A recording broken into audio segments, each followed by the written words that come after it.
ইরানের মুসলমানেরা, তাদের সাথে আমাদের আকীদার অনেক ব্যস্কম আছে, কিন্তু তারা যখন ঐক্যবদ্ধ হলো, ইরানের ওলামারা, আয়াতুল্লাহরা যখন ঐক্যবদ্ধ হলেন, তখন আমেরিকার মতো বিরাট পরাশক্তিকে তারা পদানত করে ইসলামী রাষ্ট্র, তাদের ভাষায় তারা ইসলামী রাষ্ট্র প্রতিষ্ঠা করতে সক্ষম হয়েছে এবং আমেরিকাকে পদানত করেছে।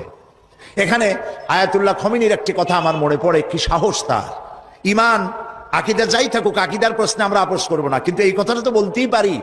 যখন আমেরিকা তাকে বলেছিল যে আমার দূতাবাস থেকে যে 56 জনকে গ্রেফতার করা হয়েছে আমেরিকান, এদেরকে ছেড়ে দাও, তা না হলে তোমার খাদ্য রসদ আমেরিকা থেকে যত সাহায্য যায় সব বন্ধ করে দেওয়া হবে। আয়াতুল্লাহ খমেনি জবাব দিয়েছিলেন আমেরিকান প্রেসিডেন্টকে, তুমি কারে খাবারের ভয় দেখাও? যেই জাতির বছরে 1 মাস না খাইয়া থাকা ফরজ, সেই জাতি তোমার খাবারের অপেক্ষা করবে? তোমার মতো কাফেরদের খাবারের কোনো পরোয়া আমরা করি না। মুসলমানেরা যখন ঐক্যবদ্ধ হয়েছিলেন, আল্লাহ তাদেরকে বিজয় দান করেছিলেন সেখানে। ঠিক এমনি করে পাকিস্তানে যখন সর্বশ্রেণীর ওলামা ইকরাম মুত্তাহিদা আমল, মজলিস মুত্তাহিদা আমল এ নাম করে যখন একটি সংগঠন কায়েম করলো, সমস্ত ফিরকার মক্তবায়ে খেয়ালে সমস্ত আলেমরা যখন ঐক্যবদ্ধ হলো, পৃথিবীকে অবাক করে দিয়ে ইসলামী শক্তি সেখানে বিজয় লাভ করলো। ঠিক অনুরূপ ভাবে বাংলাদেশ বিগত সরকার এইখানে অত্যাচার করেছে আলেমদের উপরে, এবং সবচাইতে বেশি দুশ্মনী করেছে তারা আলেমদের সাথে। আলেমরা ছিল তাদের জীবনের দুশ্মন। যে কবি তার কবিতার মধ্যে লিখেছে, ফজরের নামাজ যখন, ফজরের আজান যখন শুনি, মনে হয় যেন বেশ্যা তার খরিদ্দার ডাকতেছে। নাউজুবিল্লাহ। ইতিহাস সাক্ষী, সেই ব্রিটিশ খেদাও আন্দোলন থেকে শুরু করে 2001 সালের 1 অক্টোবরের নির্বাচন পর্যন্ত ওলামারা যেখানে ঐক্যবদ্ধ হয়েছে সেখানেই বিজয় এসেছে। আমরা লক্ষ্য করে দেখেছি, আফগানিস্তান যুদ্ধ করলো রাশিয়ার সাথে। এটি একটি অসম যুদ্ধ ছিল। আমার ভাষা, আমি তখন বলতাম যে যুদ্ধ হচ্ছে নবজাতক শিশুর সঙ্গে সিন্দাবাদের বিরাট দৈত্যের সাথে। ওদের মডার্ন অস্ত্রপাতি আর আফগান মুজাহিদদের কাছে হলো নূহ আলাইহিস সালামের জামানায় বন্যায় ভিজানো গাদা বন্দুক। এই দিয়ে তারা লড়লেন। সেই লড়াইয়ে দেখা গেল রাশিয়ার মতো বিশাল দৈত্য কুপকাত হয়ে গেল, আর আল্লাহ তাআলা আফগান মুজাহিদিনদেরকে জিতিয়ে দিলেন। কেন দিয়েছিলেন? কারণ যুদ্ধ যখন লাগলো তখন সবাই পালানো শুরু করলো। ওই দেশটা জঙ্গল আর পাহাড় দিয়ে ভরা, সব পাহাড়ের জঙ্গলে সব পালাতে শুরু করলো। পালাই গিয়ে দেখলো ওলামারা সব এক জায়গায় এসে গেছে। ওই সব ওলামা যারা একজন আর একজনকে দেখতে পারে না, দেখলেই রুমাল দিয়ে মুখ ঢাকে, সালাম দিলে জবাব দেয় না। ফতোয়া দিয়েছিল সে কাফের 5 কারণে, উনি কাফের 3 কারণে, আর উনি কাফের 17 কারণে। এদেরকে যারা কাফের না মনে করে তারাও কাফের। আর ওই সব কাফের মরে গেলে তাদের কবরের উপর যে ঘাস হয়, সেই ঘাস যে গরুতে খায় সে গরুও কাফের। এই রকমের ফতোয়াবাজি যারা করছিল, তারা পাহাড়ে জঙ্গলে সব একজনের সঙ্গে আরেকজনের দেখা হয়ে গেল, সালাম করলো, কোলাকুলি করলো। ব্যাপারটা ছিল এরকম, একজন বলছিল যে আমার ছেলেরা গেল মামু বাড়ি, মেয়েরা গেল নানা বাড়ি, বউ গেল তার বাপের বাড়ি, আমি গেলাম আমার শ্বশুর বাড়ি, যাই দেখি আমরা সব এক জায়গায়। এখন জঙ্গলের ভিতরে গিয়ে আলেম ওলামা, সুন্নি বেদাতি, এইটা সেইটা সব এক জায়গায় হয়ে গেছে, কোলাকুলি শুরু হয়েছে। বলল যদি এই কোলাকুলি আগে করতাম তাহলে তো রাশিয়ার ভূত আমাদের ঘাড়ে চড়তে পারতো না। সুতরাং 9 বছর যুদ্ধ চললো। এই 9 বছরের অসম যুদ্ধে ওলামাদের ঐক্যের কারণেই আল্লাহ পাক আফগানের মুসলমানদেরকে ইসলামী রাষ্ট্র প্রতিষ্ঠার সুযোগ করে দিয়েছিলেন। আবার যে পতন ঘটলো, তাও মুজাহিদ আলেমদের মধ্যে যখন তাফরিকার সৃষ্টি হলো, ইখতিলাফ তৈরি হলো, একে অপরকে সন্দেহ করলো, দেখতে পারলো না, ভালো লাগলো না, সালাম কালাম করলো না, আবার কপাল পুড়লো, আবার বুশ এসে এদের হুশ নষ্ট করে দিল। আফগান আবার চলে গেল আরেকজনের দখলে। ঠিক এমনি করে পরকালকে যারা অস্বীকার করো, কিয়ামতে উঠতে হবে, এটাকে কিভাবে অস্বীকার করো? চিন্তা করে দেখো, তুমি নিষ্প্রাণ মাটি ছিলে, সেই মাটি দিয়েই আমি তোমাকে তৈরি করেছি। আবার আল্লাহ পাক মানুষকে আরো বুঝান, কিয়ামত আছে, পরকাল হবে, আল্লাহর দরবারে উঠতে হবে। আলাম ইয়াকুনু ফাতাম মিন মানিজ্জিয়ুমনা, তুমি কি মাতৃগর্ভে নিক্ষিপ্ত এক ফোঁটা পানি ছিলে না? সুম্মা কানা আলাকাতান ফাখালাকা ফাসাওয়া, এরপরে তোমাকে মাংসপিণ্ডে, জমাট রক্তে মাংসপিণ্ডে পরিণত করা হলো, এরপরে তোমাকে সুন্দর করে তোমাকে সুগঠিত করা হলো। ফাজআলা মিনহু যাওজাইনি যাকারা ওয়াল উনসা, এরপরে মাতৃগর্ভের ভিতরে আমি এটাকে পুরুষ বানালাম, কন্যা সন্তান অথবা পুত্র সন্তানে পরিণত করলাম। এইটা যে পেরেছে, যিনি পেরেছেন, আলাইসা যালিকা বিকাদিরিন আলা আইয়ুহিয়াল মাউতা, সে আল্লাহর পক্ষে কি সম্ভব নয় যে তোমার মৃত্যুর পরে তিনি আবার জিন্দা করতে পারবেন? কি বলবেন, কি বলেন, সম্ভব না? তিনি পারবেন না? নিশ্চয়ই তিনি আবার কিয়ামতের মাঠে আমাদেরকে হাজির করতে পারবেন, এতে কোনো সন্দেহ নাই। আল্লাহ পাক সেই জন্য এখানে বলতেছেন যে ওরা বাল কাযযাবু বিসসাম, ওরা আসলেই পরকালকে অস্বীকার করেছে। আপনি যে নবী, এতে কোনো সন্দেহ নাই। আপনি খানা খান, আপনি বাজারে যান, এটাই মূল আপত্তির বিষয় না। মূল কথা হলো তারা পরকালকে অস্বীকার করেছে। আল্লাহ পাক বলেন ওয়া আন্নাস সাআতা আতিয়াতুন লা রাইবা ফিহা, অবশ্যই সে সময় আসবে, সে কিয়ামত আসবেই, এতে কোনো সন্দেহ নাই। ওয়া আন্নাল্লাহা ইয়াবআসু মান ফিল কুবুর, আর আল্লাহ পাক তিনি কবরের মধ্যে অন্তর্হিত যা কিছু আছে সবাইকে কিয়ামতের দিন আল্লাহ পাক ময়দানে উঠাবেন। কিয়ামতে আল্লাহর দরবারে সকলকে হাজির হতে হবে।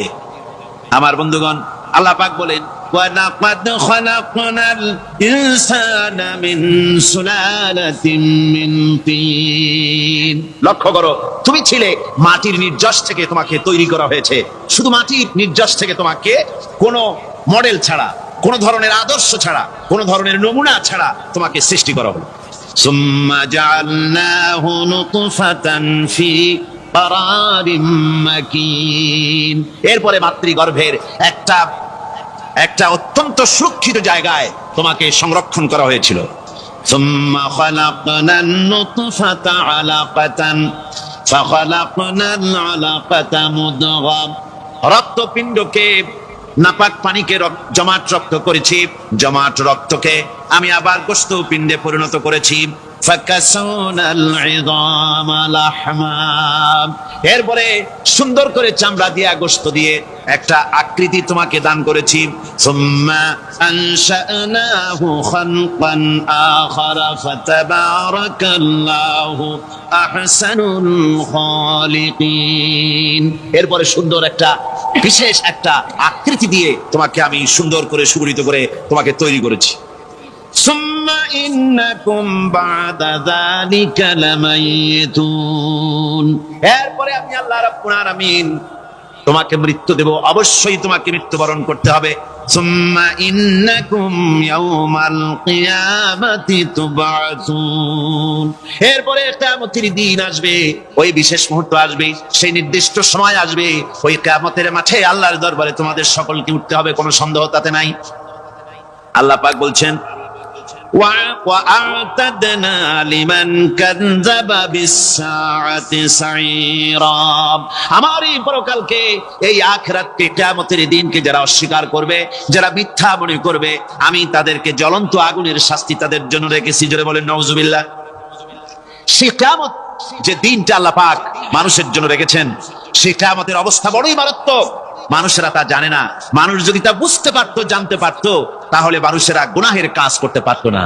আপনারা কি চিন্তা করেন, ওই যে কাফেরগুলি মক্কার জীবনে, রাসূল পাক সাল্লাল্লাহু আলাইহি ওয়াসাল্লামের মক্কি জিন্দেগিতে যে সমস্ত মানুষগুলি চুরি করতো, ডাকাতি করতো, জিনা করতো, বদমাশি করতো, মানুষ হত্যা করতো, এই লোকগুলি ফিরে আসতো কিসের কারণে? তাদেরকে আখিরাতের কথা বলা হয়েছে, এই পরকালের কথা বলা হয়েছে। কোরআন শরীফে আল্লাহ রাব্বুল আলামিন পরকালের কথা, মৃত্যুর কথা, কিয়ামতের কথা, হাসরের কথা, সিরাতের কথা, মিজানের কথা, মওতের কথা যত বলেছেন, জান্নাতের কথা যত জায়গায় যতগুলা বলেছেন, সবগুলি আয়াতে কারিমা যদি এক জায়গায় করা যায়, তাহলে পুরা কোরআন শরীফের 1/3 10 পারার সমান হবে। জোরে বলেন সুবহানাল্লাহ। যেহেতু পরকালের চিন্তা ছাড়া মানুষের জীবন পরিচ্ছন্ন হতে পারে না, সুন্দর হতে পারে না, অপরাধ মুক্ত হতে পারে না। আল্লাহ পাক বলেন সেই দিনটি বড়ই ভয়ানক, বিপজ্জনক। ওই দিনটির ব্যাপারে আল্লাহ পাক তার বান্দাদেরকে সতর্ক করে দিয়েছেন, বান্দারা সতর্ক হয়ে যাও, এইভাবে দিন যাবে না। কিয়ামত আসবে, আর ওই কিয়ামত এত মারাত্মক হবে, আল্লাহ সতর্ক করছেন বান্দাদেরকে, ইয়া আইয়ুহান নাসুত্তাকু রাব্বাকুম ইন্না যালযালাতাস সাআতি শাইউন আযীম। হে মানব সকল, আত্মরক্ষা করো খোদার গজব থেকে, আল্লাহর গজব থেকে আত্মরক্ষা করো। ইন্না যালযালাতাস সাআতি শাইউন আযীম, সেই কিয়ামতের সেই কম্পন খুবই মারাত্মক, খুবই ভয়াবহ কম্পন সৃষ্টি হবে সেদিন। ইয়াউমা তারাউনাহা তাযহালু কুল্লু মুরদিআতিন আম্মা আরদাআত, সেদিন দেখতে পাবে স্তন্যদায়িনী মা, যে মা তার সন্তানকে দুধ দেয়, ওই মাও তার দুধের বাচ্চার কথা ভুলে যাবে, মনে থাকবে না। আল্লাহ রাব্বুল আলামিন বলেন, ওয়াতাদাউ কুল্লু যাতিন হামলিন হামলাহা, গর্ভধারিণী একজন দরবেশ সাহেব, তিনি একবার এই সূরা পড়তেছিলেন, মুখস্থ তেলাওয়াত করতেছিলেন, একটা গাছের তলায় বসে, একটা বট গাছের তলায় বসে এটা তেলাওয়াত করতেছিলেন। যখন তিনি পড়লেন, হাল তারা মিন ফুতুর, আমার সৃষ্টি নৈপুণ্যতার ভিতরে কোনো ভুল পাওয়া যায় নাকি? দরবেশ সাহেব চিত হয়ে শুয়ে শুয়ে তেলাওয়াত করতেছেন আর বলছেন, আল্লাহ রাব্বুল আলামিন, তোমার সৃষ্টি নৈপুণ্যতার ভিতরে কোনো ভুল ধরার ক্ষমতা তো কোনো মানুষের নাই। তবে একটা জিনিস আমার নজরে পড়ল, এই যে বিরাট বট গাছটা, পৃথিবীতে যত গাছ আছে, যেমন গাছ তেমন ফল, তাল গাছটা যেমন ফলও তেমন, নারকেল গাছটা যেমন ফলটাও তেমন, কিন্তু এত বড় বিশাল বট গাছ, ফল হতেছে ছোট্ট ছোট্ট ট্যাবলেটের মতো। গাছটা যেমন, ফলটা তেমন হয়নি। আল্লাহ এটা ভুল না, তুমি বলেছো যে দেখো কোনো ভুল টুল আছে নাকি, তো ভুল তো না, আমার চোখে এটা লাগলো, যেমন গাছ তেমন ফল হয় না। দরবেশ সাহেব চিত হয়ে শুয়ে শুয়ে তেলাওয়াত করছেন, মনের মধ্যে এই চিন্তা আসলো, গাছটা যেমন তেমন ফলটা হলো না। দরবেশ সাহেব বলেন, এই চিন্তা করতেছি, হঠাৎ করে একটা দমকা হাওয়া বয়ে গেল, ডালে ডালে বাড়ি লেগে গেল, একটা আদা পাকা বটের ফল অনেক উপর থেকে বৃন্তচ্যুত হয়ে চট করে এসে আমার নাকের উপরে ফট করে পড়লো। নাকের উপরে এমন ভাবে পড়ছে, নাকটা জ্বলে উঠছে। আমি সেজদায় পড়ে গেলাম। দরবেশ সাহেব বলেন, আমি সেজদায় পড়ে গেলাম, চোখের পানি ফেলে আল্লাহর দরবারে মাপ চাইলাম, বললাম, রব্বুল আলামিন, তোমার কোন জিনিসের ভিতরে কোনো খুঁত নাই, নিখুঁত জিনিস তুমি বানাইছো, কোনো ভুল নাই। আমি চিন্তা করেছিলাম, নারকেল গাছ যেমন তার ফলও তেমন, তাল গাছ যেমন তার ফলও তেমন, বট গাছটা যেমন তেমন ফল। আমার আন্দাজ মতো, আমার চিন্তা মতো, যত বড় বট গাছ তত বড় ফলটা যদি হতো, বটের ফলটা যে পজিশন নিয়ে আমার নাকে পড়েছিল, গাছ যেমন ফল তেমন হলো, নাকও যেত, আমার মাথাও যেত। আল্লাহ রাব্বুল আলামিন বলেন, দেখো বান্দা, আমার সৃষ্টি নৈপুণ্যতার মধ্যে কোনো ভুল পাবে না। সুবহানাল্লাহ, কোনো ভুল নাই, বারবার তাকাও, কোনো ভুল পাবে না। আল্লাহ সুবহানাহু ওয়া তাআলা সুন্দর করে বানিয়েছেন, যা দেখবেন শুধু সুন্দর আর সুন্দর। সুবহানাল্লাহ বলেন, শুধুই সুন্দর। ফুলের সৌন্দর্য দেখেন, গাছের সৌন্দর্য দেখেন, জমিনের সৌন্দর্য দেখেন, পাখির সৌন্দর্য দেখেন। আল্লাহ পাক যা বানালেন সবগুলিকে আল্লাহ পাক সুন্দর করে করে সৃষ্টি করেছেন, সব গুছিয়ে গুছিয়ে সুন্দর করে করে বানিয়েছেন, অসুন্দর করে কিছু বানান নাই। ফুল দেখতে কত সুন্দর, ফুলের থেকে ফল হয়, সে ফল হওয়ার জন্য ফুলের পুংকেশর আর স্ত্রী কেশরের মিলন ঘটতে হয়। তো ফুল তো আর চলতে পারে না, এই মিলনটা কেমনে হবে? এই জন্য আল্লাহ পাকের রুচি দেখেন, আল্লাহ পাকের রহমত দেখেন, আল্লাহর কুদরত চিন্তা করুন। সুবহানাল্লাহি বিহামদিহি। ফুল সুন্দর জিনিস, ফুলের চাইতে আর কিছু সুন্দর আছে নাকি? এত সুন্দর ফুল, এই পুংকেশর এবং স্ত্রী কেশরের বিনিময়টা কে করবে? এইটা করার জন্য আল্লাহ পাক এই দায়িত্ব তেলা পোকাকে দেন নাই, দিছেন নাকি? আর শোলাকে দিছেন, ছাড় পোকাকে দিছেন, উই পোকাকে দিছেন, তাতে ফুলের ইজ্জত নষ্ট হবে। ফুল যেমন সুন্দর, আল্লাহর রুচি, আল্লাহ রাব্বুল আলামিনের সৌন্দর্য বোধ কত বিরাট, কত মহান আল্লাহ পাক। ফুল যেমন সুন্দর, ওই সুন্দর ফুলের উপরে তেলা পোকা পড়লে ফুলের সৌন্দর্য নষ্ট হবে। এই জন্য আল্লাহ পাক ফুল যেমন সুন্দর, ওই পুংকেশর আর স্ত্রী কেশরের মিলন ঘটাবার জন্য রব্বুল আলামিন সুন্দর প্রজাপতির ব্যবস্থা করেছেন। ফুল যেমন সুন্দর, প্রজাপতিও সুন্দর। প্রজাপতির ডানায় কোন শিল্পী কোন তুলি দিয়ে এত রং লাগালো! সুবহানাল্লাহি বিহামদিহি, সুবহানাল্লাহি বিহামদিহি। কি সুন্দর প্রজাপতি আল্লাহ তৈরি করলেন। আল্লাহ পাক বলছেন এমনি সুন্দর করে বানালাম, মানুষ বানাইছি, সে মানুষের সৌন্দর্য দেখো, দুইটা চোখ দিলাম দেখার জন্য। চোখ কি জন্য? এখন এই চোখ দুইটা যদি কুমিরের মতো আল্লাহ গোল বানাই দিতেন, চোখ গোল এরকম কুমিরের মতো দেখতে বিশ্রী হতো। চোখ দুটোকে আল্লাহ টানা টানা করেছেন, চোখের উপরে ভুরু লাগিয়েছেন, তাতে আবার পশম দিয়েছেন, চোখে পিসি দিয়েছেন, চোখের ভিতরে মণিটা কালো করেছেন, তার চতুর্দিকে সাদা অংশকে নীলাভ করেছেন যাতে কালোটা আরো ফুটে ওঠে। সুবহানাল্লাহ ওয়া বিহামদি। কত সৌন্দর্য আল্লাহ রাব্বুল আলামিন মানুষকে দিয়েছেন। আল্লাহর রহমতের ওয়াজ সারা বছর করলেও তো ফুরাবে না, এত রহমত এত দয়া আল্লাহ সুবহানাহু ওয়া তাআলা। মানুষ আল্লাহ কি সুন্দর করে বানালেন। একবার একজন দরবেশ সাহেব রাস্তা দিয়ে যাচ্ছেন, প্রতিমধ্যে তিনি দেখতে পেলেন নদী থেকে এক কলসি পানি নিয়ে এক যুবতী সুন্দরী মেয়ে রাস্তা বেয়ে যেতেছে। দরবেশ সাহেব দাঁড়ায় গেলেন আর ওই যুবতীর দিকে এক নজরে তাকাইছেন, চোখে পলক দেয় না। এরপরে যুবতী থমকে দাঁড়ায় গেল। আধা বুড়া মানুষ, দাড়ি অর্ধেক পাইকে গেছে, দেখতে তো দেখায় খুব বুজুর্গ মানুষ, কিন্তু রাস্তায় আমার একা পাইয়া এমনি করে তাকিয়ে আছে আর চোখ দিয়েও তো পানি পড়ে। ব্যাপারটা কি? দরবেশ কাঁদে কেন? প্রতিমধ্যে আমাকে একা পেয়ে দরবেশ কাঁদে কেন, তাকিয়ে আছে কেন? মহিলার চিন্তা জাগলো। শেখ সাদি রহমতুল্লাহ আলাইহি ঘটনা লিখেছেন, বাংলা কবিতার অনুবাদ করেছেন। একদা সুখদায়ক প্রমোদাবদন, দর্শন করি মম ঝরিল নয়ন, হেসে কহে সেরূপসী সবিস্ময় মন, কহ দেখি মহাশয় কহ কি কারণ, বিষয় বিরাগী তুমি ভুবনে প্রচার, কি হেতু জন্মিল তব মানস বিকার। যুবতী মেয়েটি বলছে, ওগো দরবেশ সাহেব, হুজুর সাহেব, আমি একটা যুবতী মেয়ে লোক, রাস্তায় আমাকে একা পেয়ে আপনি আমার দিকে তাকায় আছেন আর কাঁদতেছেন। এই বৃদ্ধ বয়সে ভীমরতি হলে কেন? আমাকে দেখে কাঁদেন কেন আর এক নজরে কেন তাকায়ছেন? কারণটা কি? কি কুমতলব আছে? দরবেশ সাহেব বলছেন, হেসে কহিলাম বালে করহ শ্রবণ, নেত্র ঝরে তবু হেতু ভেব না এমন। হে রূপসী মেয়ে, তোমার জন্য আমি কান্দি, একথা একবারও চিন্তা করো না। যে শিল্পী রচিল এই সুধাংশু বদন, তাহার তরে ঝরে নেত্র নয়নে জীবন। তোমার প্রেম পাওয়ার জন্য তোমাকে দেখে লোবাতুর এবং কামুক হয়ে তোমার দিকে তাকায় কান্দি, একবারও ভেব না। আল্লাহর কসম আমি কাঁদতেছি তোমার এত সুন্দর স্বাস্থ্য আর চেহারা যে আল্লাহ রাব্বুল আলামিন বানায় দিলেন, না জানি সেই আল্লাহ কত সুন্দর, যার সৃষ্টি এত সুন্দর সে আল্লাহ রাব্বুল আলামিন না জানি কত সুন্দর।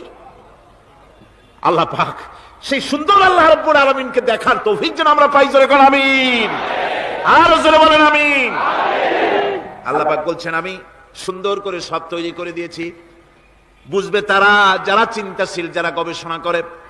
ইন্না ফি খালকিস সামাওয়াতি ওয়াল আরদি ওয়া ইখতিলাফিল লাইলি ওয়ান নাহার লাআয়াতিন লিউলিল আলবাব। নিশ্চয়ই যারা নাকি জ্ঞানবান, তারা রাত এবং দিনের পরিবর্তন, আকাশ এবং জমিনের সৃষ্টি ইত্যাদির ব্যাপারে, এই সৃষ্টি নৈপুণ্যতার ব্যাপারে তারা চিন্তা করে, গবেষণা করে। এবং দিনের পার্থক্য মানুষের জীবনকে জীবন পদ্ধতিকে দুই ভাগে বিভক্ত করেছে, রাত এবং দিন। দেখেন আল্লাহর রহমত এবং কুদরত সব জায়গায় রাত এবং দিন মানুষের জীবন চলার পথকে, জীবন পদ্ধতিকে কয় ভাগে ভাগ করেছে? দুই ভাগ। আল্লাহ পাক বলেন, ওয়াজআলনাল লাইলা লিবাসান ওয়াজআলনান নাহারা মাআশাম।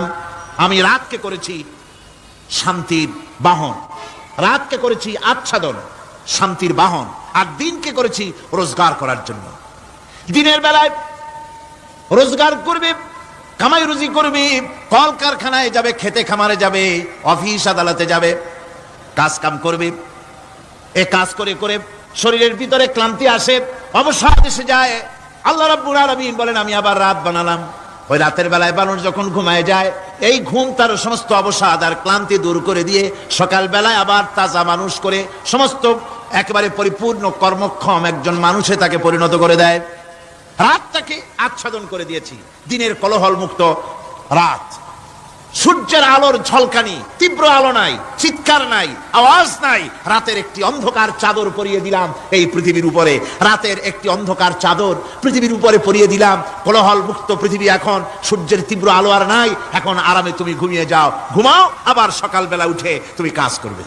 আল্লাহ পাক বলেন, আমি এভাবে ومن رحمته جعل لكم الليل والنهار لتسكنوا فيه ولتبتغوا من فضله। আল্লাহর রহমতের ভিতরে এটাও রহমত, আল্লাহর করুণা, আল্লাহর দয়া যে তিনি দিনকে করেছেন রুজি কামার জন্য, রাতকে করেছেন তিনি তোমাদের জন্য ঘুমাবার জন্য, বিশ্রামের জন্য। এই ব্যবস্থা আল্লাহ রাব্বুল আলামিন করেছেন, যিনি তোমাদেরকে দুপুর বেলায় বিকেল বেলায়ও তোমাদেরকে অবসাদ গ্রহণের জন্য, আরামের জন্য দুপুর এবং বিকাল সকাল ইত্যাদি তৈরি করেছেন। কোরআন শরীফের ভিতরে আল্লাহ পাক এই সমস্ত কথাগুলি ব্যাখ্যা সহকারে বলে দিচ্ছেন যে আমার রহমত ওয়াসিআত রাহমাতি কুল্লে সেই, সমস্ত জিনিসের চতুর্দিকে তুমি যেখানে আছো তার চতুর্দিক আকাশ এবং জমিন আমার রহমত তোমাকে ঘিরে রেখেছে। এই কোরআন নাজিল করেছেন সেই আল্লাহ, সেই রহমান যার দয়া সর্বত্র ছড়িয়ে আছে। আল্লাহ পাক বলছেন, এরপরে তোমাকে সৃষ্টি করলাম, জমিন সৃষ্টি করলাম খাবারের জন্য। আমার রহমতের বিষয়টা দেখো, আমি এমন দয়াবান, এমন মেহেরবান। এবার তোমার খাবারের জরুরত হলো তুমি কি খাবে, সেজন্য এই জমিনে ফসলের ব্যবস্থা আমি আল্লাহ করেছি। জোরে বলেন সুবহানাল্লাহ। জমিন শুকায় গেছে, বৈশাখ মাসের জ্যৈষ্ঠ মাসের প্রচন্ড রৌদ্রের তাপে জমিন শুকায় গেছে। এই জমিনে তুমি ফসল ফলাবে কি করে যদি না পানি দিয়ে জমিনটারে ভিজায় দেই? আল্লাহ বলেন জমিন ভিজাবার দায়িত্ব আমি নিলাম। আল্লাহুল্লাযী আরসালার রিয়াহা ফাতুসিরু সাহাবা। সমুদ্রের পানি, লবণাক্ত পানিগুলি বাষ্পীয় আকারে উত্থিত হয়ে যায়, মেঘমালায় পরিণত হয়ে যায়। বাতাসকে বলি এই মেঘকে টেনে নিয়ে যাও অমুক জায়গার উপরে, মেঘ চলে এলো। আল্লাহ বলেন ফাসুকনাহু ইলা বালাদিন মাইয়িতিন ফাআহইয়ানা বিহিল আরদা বাদা মাউতিহা কাযালিকান নুশুর। আল্লাহ পাক বলছেন বৃষ্টির পানি পড়লো, মরা জমিন জিন্দা হয়ে গেল। এই মরা জমিন জিন্দা হলো, এরপরে তুমি বীজ বপন করলে, ধান বপন করলে, গম বপন করলে, মাটির খাসলাত হলো সব পচায় দেওয়া। মাটির খাসলাত কি কথা বুঝেন না? মাটির ধর্মটা কি? পচায় দেওয়া। যা রাখেন পচে যাবে, লোহা রাখেন জং ধরে যাবে, পাথর রাখেন আস্তে আস্তে, এ ধরনের যেসব জিনিস রাখেন আস্তে আস্তে করে ধ্বংস হয়ে যাবে, পচে যাবে। ওই মাটির ভিতরে ধান এবং গম আপনার ফসল, আপনার খাদ্য, আপনার রিজিককে আমানত করে দিলেন। আল্লাহ পাক ওটাকে হেফাজত করলেন। এরপরে ওর ভিতর থেকে পাতা অঙ্কুরিত হয়ে বেরিয়ে এলো। এখন কেউ যদি বলে আল্লাহ যদি পানি না দেন, আল্লাহ যদি বৃষ্টিটা না দেন, তাহলে আমার অসুবিধাটা কি? আল্লাহ বলেন দেখো বৃষ্টিটা তো আমি দিলাম। বৃষ্টিটা কে দিলেন? আল্লাহ পাক বলেন আফারাআইতুমুল মাআল্লাযী তাশরাবুন আনতুম আনজালতুমুহু মিনাল মুজনি আম নাহনুল মুনজিলুন। তোমরা যে পানি পান করো, আকাশ থেকে পানিটা কে বর্ষণ করে? তুমি করো না আমি করি? কে করে জোরে কোন? আল্লাহ পাক বলছেন আমি পানি বর্ষণ করি। সেই পানিটা এই যে বঙ্গোপসাগরের পানি, আপনাদের কর্ণফুলীর পানি, মিষ্টি না নোনা? কি পানি জোরে কোন? এই নোনা পানি আকাশে উঠলো। আল্লাহ পাক বলেন ইচ্ছে যদি করতাম লাউ নাশাউ জাআলনাহু জাজান ফালাউলা তাশকুরুন। পানি উঠালাম নোনা পানি, ইচ্ছে করলে লবণাক্ত অবস্থায় অবতীর্ণ করে দিতে পারতাম, জমিনের ফসল সব নষ্ট হয়ে যেত। কিন্তু আমি নোনা পানি উঠাইয়া ওই পানিগুলিকে মিষ্টি করে আমি নাজিল করে জোরে কোন সুবহানাল্লাহ, মিষ্টি পানি অবতীর্ণ করে দিলাম। এখন মানুষ বলে আল্লাহ পানি না দিলে কি হইতো? আমাদের খাল আছে, বিল আছে, সাগর আছে, নদী আছে, পুকুর আছে, হাওড় আছে, টিউবওয়েল আছে, ডিপ টিউবওয়েল আছে। আল্লাহ বৃষ্টি না দিলে তো কি হয়ে গেল আমাদের?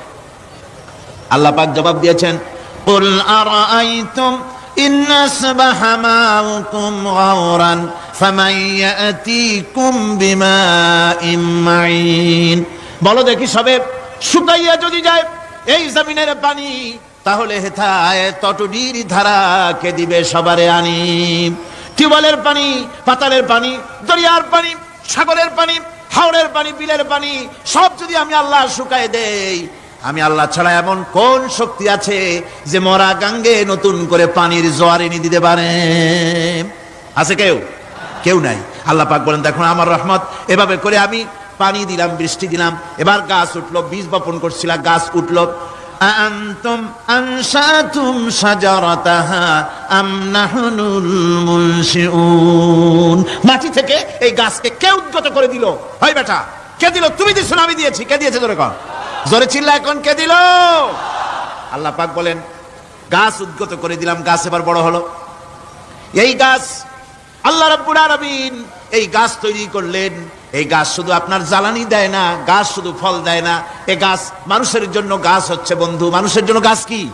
জোরে কোন কি? বন্ধু। সেই বন্ধুরে জন্মের কাটা কাটবেন নাকি? এই গাছ তৈরি হচ্ছে, গাছ বন্ধু কি করে? গাছ বন্ধু হচ্ছে আমরা যে শ্বাস প্রশ্বাস নেই, মুখের থেকে নাকের থেকে যে শ্বাসটা ফেলি, সেটা হচ্ছে আমরা গ্রহণ করি বাতাস থেকে অক্সিজেন, ছেড়ে দেয় কার্বন ডাই অক্সাইড, এটা হচ্ছে বিষ। এটা কি? আমরা নিলাম পরিশুদ্ধ অক্সিজেন, নিলাম, ছেড়ে দিলাম এটাকে বিষ করে, এই বিষটা ছড়িয়ে গেল। এখন এই বিষ যদি আল্লাহ পরিশুদ্ধ করার কোন ফ্যাক্টরি না বানাতেন, তাহলে পৃথিবীর সমস্ত প্রাণী মরে যেত। সুবহানাল্লাহ, বলতে ইচ্ছে করে না? আল্লাহ পাক কি ব্যবস্থাটা করলেন! কোন দুনিয়ার ফ্যাক্টরি নাই মানুষ যে বিষাক্ত করে দেয় আবহাওয়াকে, সেটাকে রিফাইন করার ব্যবস্থা মানুষের কাছে নাই। আল্লাহ ব্যবস্থা করেছেন কি? আল্লাহ পাক গাছ বানায় দিলেন, গাছের সবুজ শ্যামল রং, ঘাসের সবুজ শ্যামল রং, তার খাদ্য হতেছে আপনি যেটা ছেড়ে দেন, আপনার জন্য যেটা বিষ সেটা হচ্ছে তার জন্য খাদ্য। কার্বন ডাই অক্সাইড গাছ টেনে নেয়, সারা রাত টানতে থাকে, অক্সিজেন থেকে বাতাস থেকে সারা রাত টানতে থাকে, কার্বন ডাই অক্সাইড খাবার হিসাবে সে টেনে নেয়।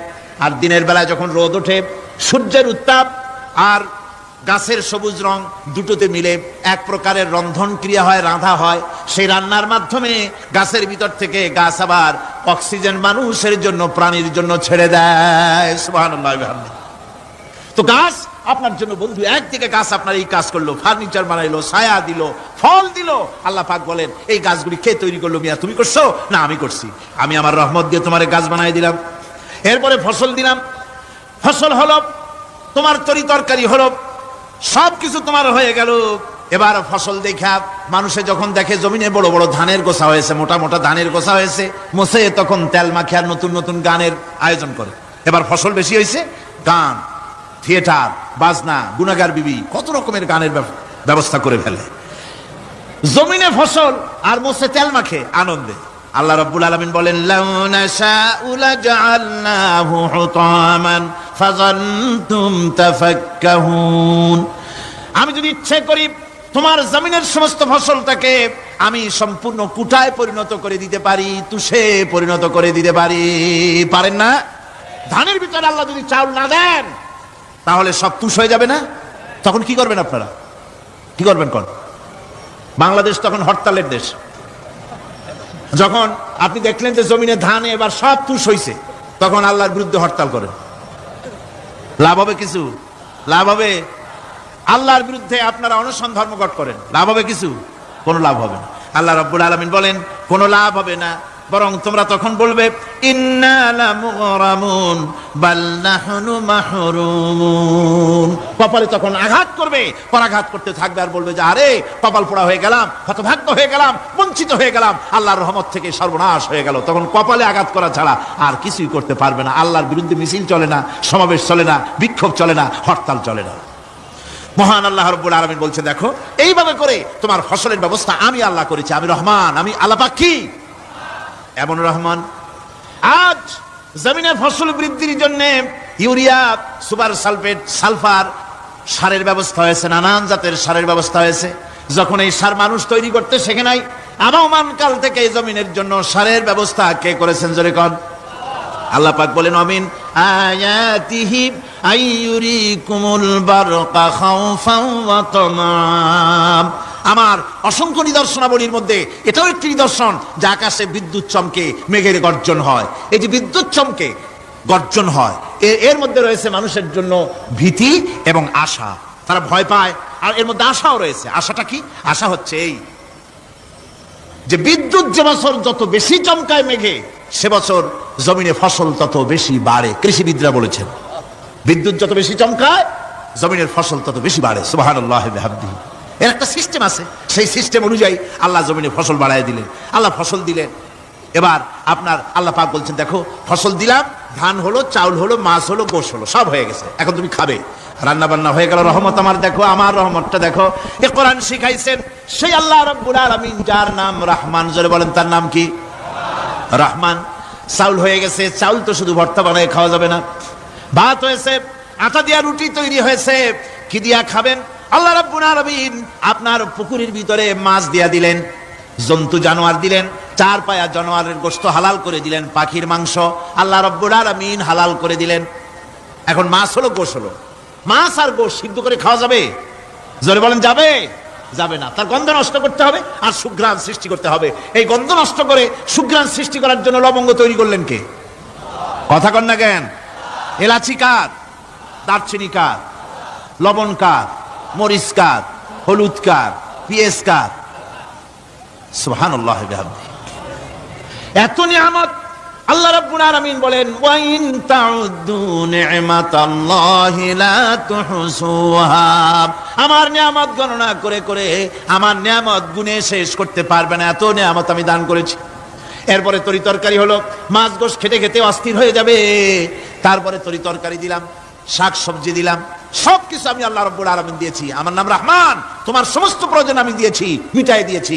এবার তরি তরকারি হলো আর মানুষ তরি তরকারি খাইলো, আল্লাহ শুকর আদায় করলো না। শুকর আদায় করে? করে না। এত সুন্দর মজার কদু, সেই কদু খায়, আর কদু খাইয়া মোসে তাও মারে আর বলে স্বাদের লাউ বানাইলো বৈরাগী। আল্লাহ শুকর আদায় করে, আল্লাহ নিয়ামতের শুকরিয়া আদায় করে না। আমার ভাইয়েরা, আল্লাহ রাব্বুল আলামিন বলেন এই পৃথিবীর আমি রহমান, কোরআন আমি শিখাইছি আমি রহমান। এমন রহমান শুধু মানুষকে খাবার দেই না, এই পৃথিবীর সকল প্রাণীকে আমি খাবার দেই। জোরে কোন সুবহানাল্লাহ। সকল প্রাণীর খাবার কে দেন? ওয়ামা মিন দাব্বাতিন ফিল আরদি ইল্লা আলাল্লাহি রিজকুহা। এই পৃথিবীর বুকে এমন কোন বিচরণশীল জীব নাই যে জীবের রিজকের দায়িত্ব আমি আল্লাহ গ্রহণ করি নাই। সমস্ত রিজকের দায়িত্ব কে নিয়েছেন? চিল্লায় কোন? আল্লাহ সুবহানাহু ওয়া তাআলা। আচ্ছা আপনি কোন তো দেখি, একজন জমিদার, একজন বড় লোক, চৌধুরী, খুব বড় লোক, তার বাড়িতে 20 জন লোক গেছে রাতের বেলায়। রাতের বেলায় 20 জন লোক গিয়ে মেহমান হইল।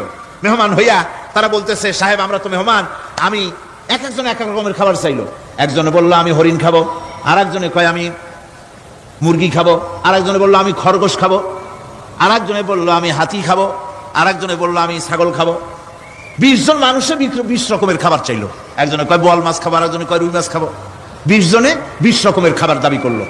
বলেন জমিদার তো বাড়ির দ্বারে, জমিদারের বাপ, সেও কি পারবে 20 জনকে 20 রকমের খাবার পরিবেশন করতে? কোন প্রস্তুতি ছাড়া পারবে? পারবে না। কোন প্রস্তুতি ছাড়া, কোন প্রস্তুতি ছাড়া জমিদার হোক রাজা বাদশাহ হোক 20 জন মানুষের খাবার 20 রকমের দিতে পারে না। আর আল্লাহ এমন রহমান, এই পৃথিবীর লক্ষ কোটি কোটি জাতির প্রাণীকে কোটি কোটি রকমের খাবার আল্লাহ রাব্বুল আলামিন পরিবেশন করতেছেন। সাপের খাবার একরকম, ব্যাঙের খাবার আর এক রকম। ব্যাঙে যা খায় সাপে তা খায় না, সাপে যা খায় ব্যাঙে তা খায় না।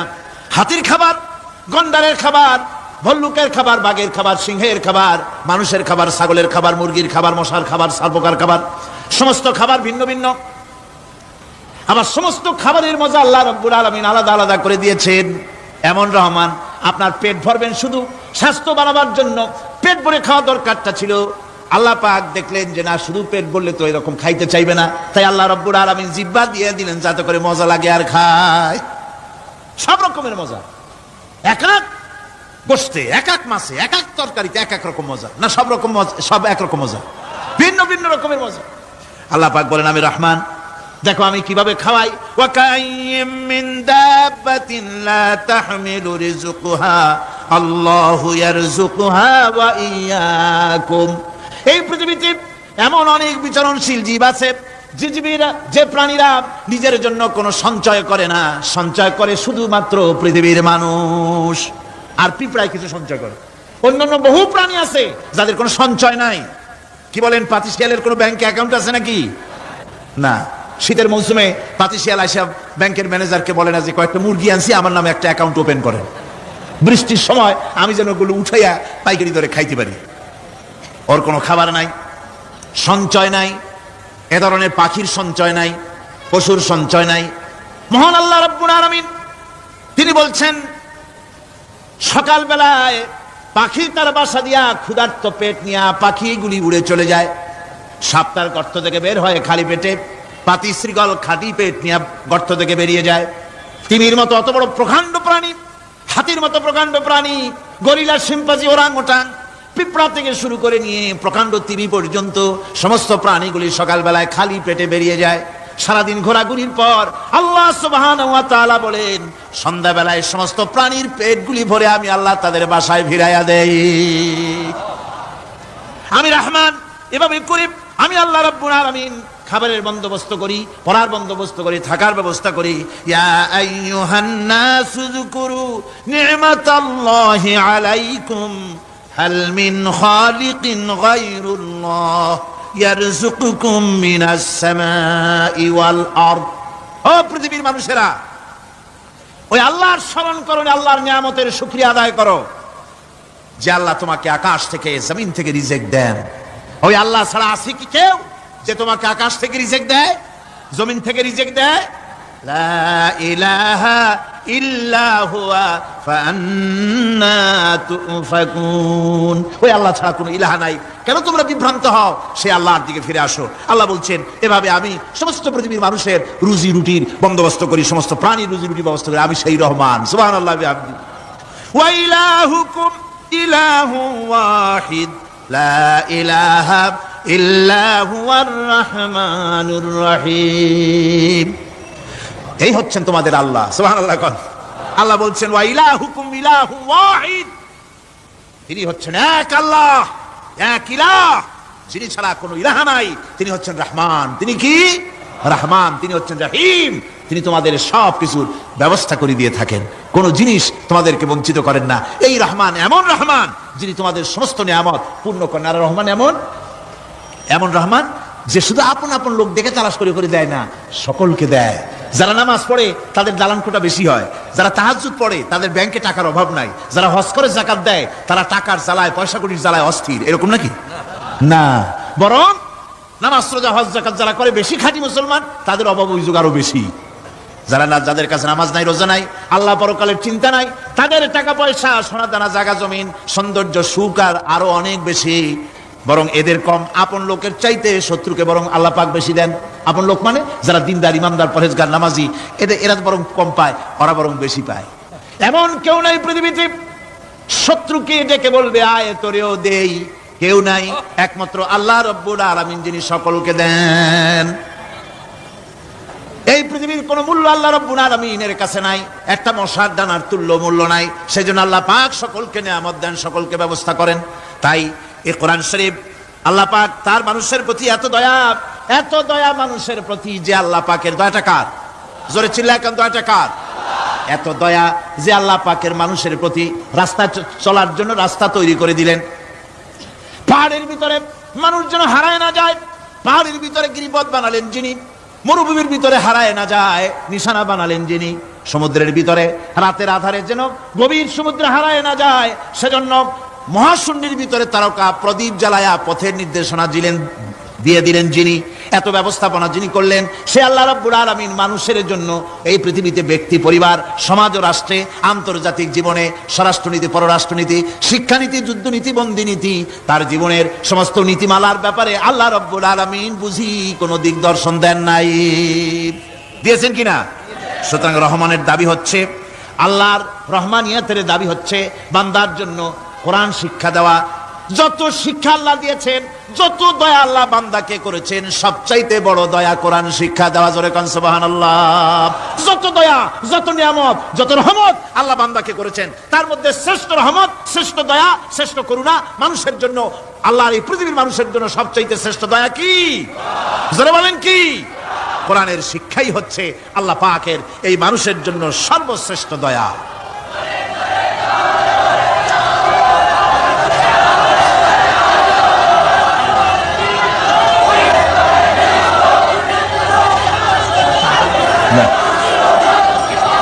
আমার ভাইরা, কোরআনে কারীম কত বড় নিয়ামত। আর রহমানু আল্লামাল কোরআন, এতক্ষণ যেই রহমানের দয়ার কথা বললাম, সেই রহমান কোরআন শিখাইছেন। সুবহানাল্লাহ। কি শিখাইছেন? কোরআন। সেই কোরআন তিনি কি শিখালেন? কোরআনের শিক্ষা কি? কোরআন আমাদের কি দিল? আল্লাহ কি শিখালেন? সেই ব্যাপারে কথা হবে আগামীকাল ইনশাআল্লাহ। সবাই বলেন ইনশাআল্লাহ। দাঁড়ানো ভাইরা বসেন, দাঁড়ানো ভাইরা সবাই বসেন, মোনাজাতে অংশগ্রহণ করেন। মোনাজাত করা জরুরি, কেউ দাঁড়িয়ে থাকবেন না, সবাই বসেন, মোনাজাতে অংশগ্রহণ করুন, মোনাজাত করুন। দাঁড়ানো ভাইরা বসুন, কেউ দাঁড়িয়ে থাকবেন না। আমি আজকে আর লম্বা কথা বলবো না, যেহেতু আমি পরিশ্রান্ত হয়ে এসেছি। আগামীকাল ইনশাআল্লাহ এর থেকে আগে শুরু করবো। আজকে যেমন দেরিতে শুরু হয়েছে, এরকম আগামীকাল দেরিতে শুরু হবে না ইনশাআল্লাহ। আরো আগে শুরু করব, যাতে করে আমি আপনাদের সামনে কথাগুলি সুন্দর করে বুঝাতে পারি। সবাই বলেন আমিন। কোরআন আমাদের কি দিল, কত বড় রহমত এই কোরআন, যে আল্লাহ এত বড় দয়া, সে আল্লাহ আমাদের কি শিখালেন, সেই কথাই আগামীকাল আলোচনা হবে ইনশাআল্লাহ। আজানে এই কি বলে, মুনাজাতের পরে আজান হবে, আজানের পরে বা জামাতে সারা নামাজ হবে, এশার নামাজ বা জামাতের সাথে আদায় করে যাবেন। মুনাজাতের কথা শুনে টুপি মাথায় দেওয়া লোক উঠে হাঁটতে পারে, এটা তো বিশ্বাস করার অযোগ্য। কেমন কথা? টুপি মাথায় জামা গায়ে দেওয়া, টুপি ছাড়া কেউ হলে মনে করতাম যে অন্য কেউ বুঝি, কিন্তু মুসলমান মুনাজাতের নাম শুনে হাঁটে, এটা দারুণ একটা বেকায়দার কথা এবং এটা একটা বেয়াদবি কাজ। মুনাজাত লাগে না, দোয়া লাগে না, এমন কোন মানুষ আছে নাকি? কোন? সকলের জন্য দোয়া প্রয়োজন। আমরা দোয়া করবো আল্লাহর দরবারে, এশার নামাজ বা জামাত আদায় করে যাবেন। আল্লাহুম্মা আমিন। রব্বানা যালামনা আনফুসানা ওয়া ইন লাম তাগফির লানা ওয়া তারহামনা লানাকুনান্না মিনাল খাসিরিন। ربنا لا تزغ قلوبنا بعد إذ هديتنا وهب لنا من لدنك رحمة إنك أنت الوهاب। আয় আল্লাহ তাআলা, হাজার হাজার মুসলমান নরনারী দীর্ঘক্ষণ ধরে তোমার দ্বীনের কথা আমরা শুনেছি, আলোচনা করেছি। মেহেরবানি করে দুরূদ ও সালাম টুকুন, আলোচনার সওয়াব টুকুন জনাবে মুহাম্মদ রাসূলুল্লাহ সাল্লাল্লাহু আলাইহি ওয়াসাল্লামের রূহ মুবারকে পৌঁছায় দাও রব্বুল আলামিন। আমরা যত লোক এখানে বসেছি, এর মধ্য থেকে যাদের মা বাপ দুনিয়া থেকে বিদায় হয়ে গেছে, আল্লাহ দয়া করে মেহেরবানি করে কবরগুলিকে জান্নাতের টুকরায় পরিণত করে দাও রব্বুল আলামিন। কোরআনে কারীমের মাহফিল এসেছে, সারা জীবন যত গুনাহ করেছে, কোরআনে কারীমের বরকতে আমাদের জিন্দেগীর সমস্ত গুনাহ খাতাকে মাফ করে দাও আল্লাহ। আয় আল্লাহ তাআলা, ইসলামী সমাজ কল্যাণ পরিষদ প্রতি বছর এই মাহফিলের আয়োজন করে থাকেন, তোমার কোরআনের খেদমত করে থাকেন। এবছরে আয়োজন করতে যথেষ্ট বেগ পেতে হয়েছে তাদেরকে, আল্লাহ তুমি তাদের প্রয়োজনকে গায়েবী মদদ দিয়া পুরা করে দাও রব্বুল আলামিন। এই খেদমতের পুরোধা যিনি, এই কোরআনে কারীমের তাফসীরের মাহফিলের সাথে যিনি অঙ্গাঙ্গী ভাবে জড়িত, মাওলানা শামসুদ্দিন সাহেব, আয় আল্লাহ তাআলা, ডাক্তাররা বলেছে তার দৃষ্টিশক্তি ফিরে পাওয়া অসম্ভব, কিন্তু আমরা তোমার কাছে কোনো জিনিস অসম্ভব মনে করি না রব্বুল আলামিন। তোমার কাছে অসম্ভব বলে কোনো জিনিস তোমার কাছে নাই। তুমি দয়া করে মেহেরবানি করে তার চোখ দুটির দৃষ্টিশক্তি ফিরাইয়া দাও রব্বুল আলামিন। এ মাহফিলকে তোমার দরবারে মঞ্জুর করে নাও। এ মাহফিলে যারা আসেন, যারা কথা বলেন, সকলকে যোগ্যতা দাও যাতে করে তোমার বান্দাদেরকে সঠিক কথা পৌঁছাতে পারেন। আমাদের দ্বীন ও ঈমান আকীদাকে আল্লাহ তুমি সহিহ করে দাও, তোমার রাস্তায় চলার তৌফিক দাও। এ মাহফিলের জন্য যারা পয়সা দেয়, কষ্ট করে শুনতে যারা আসে, আল্লাহ তুমি তাদের প্রতি রহম করো। এই মাহফিলে বাংলাদেশের বিভিন্ন জেলা থেকে লোক আসে, বিভিন্ন জায়গা থেকে লোক আসে, বাড়িঘর ফেলে আসে। আল্লাহ প্রত্যেকের বাড়িঘর, বিবি বাল বাচ্চা তুমি হেফাজতে রেখো, সকলকে তুমি হেফাজতে রেখো রব্বুল আলামিন। অনেকে দোয়া চেয়েছেন, অনেকের অসুখ। এক মহিলা লিখেছেন প্রতি বছর তিনি আসেন, এবার আসতে পারেন নাই, তিনি খুব দুঃখ করে লিখেছেন, আল্লাহ তুমি তাকে সুস্থ করো, ভালো করে দাও, যাতে অন্তত এই মাহফিলে একটাবারের জন্য তিনি আসতে পারেন, এর সুযোগ করে দাও। যত লোক অসুস্থ আছে, যত জায়গায় অসুস্থ আছে, অপারেশন হচ্ছে অথবা রোগ আছে, আল্লাহ তুমি সকলের রোগ ব্যাধি দূর করে দাও আল্লাহ। আমি আপনাদের কাছে দোয়া চাই যেন বাকি 4 দিন যোগ্যতার সাথে আল্লাহ পাকের কালাম থেকে বলার জন্য যে ধরনের যোগ্যতা দরকার, কণ্ঠস্বর দরকার, স্বাস্থ্য দরকার, মন মানসিকতা দরকার, ইলম দরকার, আল্লাহ যেন দয়া করে তার এই গুনাহগার, এই ছোট্ট নগণ্য বান্দাকে যেন আল্লাহ দয়া করে দান করে দেন রব্বুল আলামিন। যত মানুষ এই মাহফিলে আসছে, আল্লাহ সকলকে, আমাদের সকলকে তুমি আহলে কোরআন বানায়া দাও। তুমি দয়া করে রহমান নামের ওসিলায় যে কিতাব আমাদেরকে দিলা আল্লাহ, এই কিতাবের যথাযোগ্য সম্মান মর্যাদা দেওয়ার তৌফিক আমাদের দাও, আমল করার তৌফিক দাও। এই কোরআনের সুপারিশ কিয়ামতের দিন আমাদের জন্য নসিব করে দাও ربنا تقبل منا إنك أنت السميع العليم وتب علينا إنك أنت التواب الرحيم سبحان ربك رب العزة عما يصفون وسلام على المرسلين الحمد لله رب العالمين واجعل آخر كلمة عند الموت لا إله إلا الله محمد رسول الله السلام عليكم ورحمة الله ইত্যাদি এই জাতিকে জিন এবং মানুষকে বুঝাইছেন এবং মানুষ আর জিন জাতি তাদের অসহায়ত্ব আল্লাহ পাক বুঝিয়েছেন কিয়ামতের দিন তাদেরকে আল্লাহর দরবারে জবাবদেহি করতে হবে এই ব্যাপারটিও আল্লাহ পাক তাদেরকে বুঝিয়েছেন। এছাড়া আরো একটি কথা এই সূরাটির ভিতরে পাওয়া যায়, সেটা হচ্ছে বোঝা যায়, সেটা হচ্ছে এই যে রাসূল করিম সাল্লাল্লাহু আলাইহি ওয়াসাল্লাম শুধুমাত্র মানুষের জন্য নবী নন, তিনি জিনেদের জন্য নবী। তাই তার মুখ থেকে কোরআন, মানুষের দাওয়াত, জিনেদের কাছে দাওয়াত আল্লাহ পাক তার মুখ থেকে বের করিয়েছেন। তিনি শুধু মানুষের নবী ছিলেন না, তিনি ছিলেন গোটা বিশ্ববাসীর নবী। এজন্য রাসূল করিম সাল্লাল্লাহু আলাইহি ওয়াসাল্লাম হচ্ছেন বিশ্ব নবী। রাসূল কি নবী?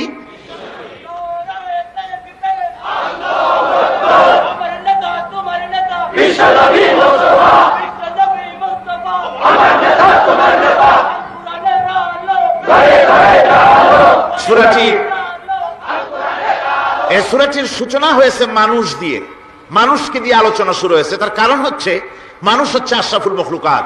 যদিও জিন এবং মানুষকে মুখাতিব করা হয়েছে, কিন্তু জিনেদের দিয়ে শুরু করা হয় নাই। তার কারণ মানুষ হচ্ছে আশরাফুল মখলুকাত। জিনেদের ভিতরে কোনো নবী প্রেরণ করা হয়নি, নবী প্রেরণ করা হয়েছে সব মানুষের মধ্যে। মানুষকে আল্লাহ পাক শ্রেষ্ঠ করেছেন, সুতরাং মানুষদের দিয়েই আল্লাহ পাক এই সূরাটি শুরু করেছেন। আর কোরআনে কারিমে এখানে আল্লাহ রাব্বুল আলামিন মানুষের ব্যাপারে কোরআনে কারিমের মধ্যে হেদায়েতের কথাগুলি বলেছেন। যেহেতু হেদায়েতের মালিক হচ্ছেন আল্লাহ পাক, পথ নির্দেশ করতে পারেন, পথ দেখাতে পারেন আল্লাহ সুবহানাহু ওয়া তাআলা। মূল পথ দেখাবার মালিক হচ্ছেন তিনি। কোরআনে কারিমে বলছে ওয়া আলাল্লাহি কাসদুস সাবিলি ওয়া মিনহা জাইরুন ওয়ালাউ শাআ লাহাদাকুম আজমাইন। আল্লাহ রাব্বুল আলামিন বলেন, সোজা রাস্তা বলে দেওয়ার দায়িত্ব আমি আল্লাহ রাব্বুল আলামিনের উপরে। সোজা কথা, সোজা রাস্তা, সোজা পথ বলে দেওয়ার দায়িত্ব আমার উপরে। আমি দেব সোজা রাস্তাটা বলে। যেখানে রয়েছে অসংখ্য বাঁকা পথ, এই পৃথিবীতে অসংখ্য বাঁকা পথ রয়েছে, সেই বাঁকা পথের মধ্যে সোজা রাস্তাটা বলে দিবেন কে বলুন? আল্লাহ পাক। তিনি সোজা রাস্তা বলে দিয়েছেন জনাবে মুহাম্মদ রাসূলুল্লাহ যারা বলেন সাল্লাল্লাহু আলাইহি ওয়াসাল্লাম। তাকে দিয়ে, তার মাধ্যমে তিনি সোজা রাস্তা এই পৃথিবীর মানুষকে কোরআনে কারীম দিয়ে সোজা রাস্তা বলেছেন, সহজ রাস্তা বলেছেন। সহজ রাস্তা আর সোজা রাস্তা হচ্ছে ইসলাম। কোরআনের মাধ্যমে আল্লাহ পাক সে কথাগুলি আমাদেরকে বুঝিয়েছেন। শুরু হচ্ছে সূরাটি আর রহমানু আল্লামাল কুরআন। রহমান, যিনি এই কোরআন শিক্ষা দিয়েছেন। তিনি মানুষ সৃষ্টি করেছেন এবং তাকে কথা বলা শিখিয়েছেন। চন্দ্র এবং সূর্য একটা নির্ধারিত একটা হিসাবের অনুসরণ করছে। তারকাসমূহ এবং সমস্ত বৃক্ষরাজি আল্লাহর সিজদায়, আল্লাহর সামনে সিজদায় অবনত হয়ে আছে। সূরাটি শুরু করা হয়েছে আর রহমান দিয়ে। এখানে এর অর্থ এই নয় যে কোরআন শরীফকে রাসূল করিম সাল্লাল্লাহু আলাইহি ওয়াসাল্লাম কোরআনের শিক্ষা রাসূলের শিক্ষা নয়, বরং আল্লাহর শিক্ষা। কোরআনের শিক্ষাটা কার? আল্লাহর শিক্ষা। এই কথা বোঝাবার জন্য আল্লাহর একটি সিফাতি নামের পরিবর্তে, আল্লাহ পাকের জাতি নামের পরিবর্তে সিফাতি নামের প্রয়োজন ছিল না। কিন্তু আল্লাহ পাক এখানে সিফাতি নাম রহমান ব্যবহার করলেন কেন? এটা তো এমনও হতে পারত আর রাজ্জাকু আল্লামাল কোরআন, আস-সাত্তারু আল্লামাল কোরআন, আল গাফফারু আল্লামাল কোরআন। এভাবে তো আল্লাহ পাকের অনেকগুলি সিফাতি নাম আছে, সে নাম দিয়েও তো শুরু হতে পারত, কিন্তু আল্লাহ পাক তা করেননি। তার কারণ হলো আল্লাহ পাক এমন একটি নাম দিয়ে শুরু করেছেন তার সিফাতি নামগুলির মধ্য থেকে, যে নামটি হচ্ছে দয়ায় পরিপূর্ণ, আর রহমান, অর্থাৎ দয়া। এই কোরআন শিখিয়েছেন তিনি, যিনি হচ্ছেন দয়াবান, যিনি দয়ার মহাসাগর, যার দয়ার কোনো শেষ নাই। তিনি কোরআনে কারীমকে মানুষকে শিক্ষা দান করেছেন।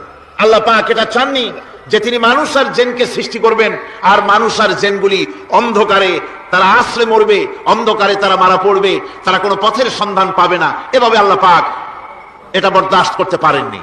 তাই তিনি কোরআন মানুষকে শিক্ষা দিয়েছেন, এমন এক কোরআন দিয়েছেন দয়া করে, যে কোরআনের উপরে নির্ভর করে ত্রুটিমুক্ত জীবন যাপনের, যে কোরআনের উপরে নির্ভর করে পরকালের কল্যাণ, যে কোরআনের উপরে নির্ভর করে এই পৃথিবীতে সুখ শান্তি স্থিতিশীলতা, এই পৃথিবীর স্বস্তি, এই পৃথিবীর আরাম, এ সব কিছু নির্ভর করে কোরআনের শিক্ষার উপরে। সেই জন্য আল্লাহ রাব্বুল আলামিন কোরআনে কারীম শিক্ষা দিয়েছেন, তাই তার আগে তিনি তার নামকে বলেছেন রহমান। এ কোরআন শিক্ষা দিয়েছেন কে?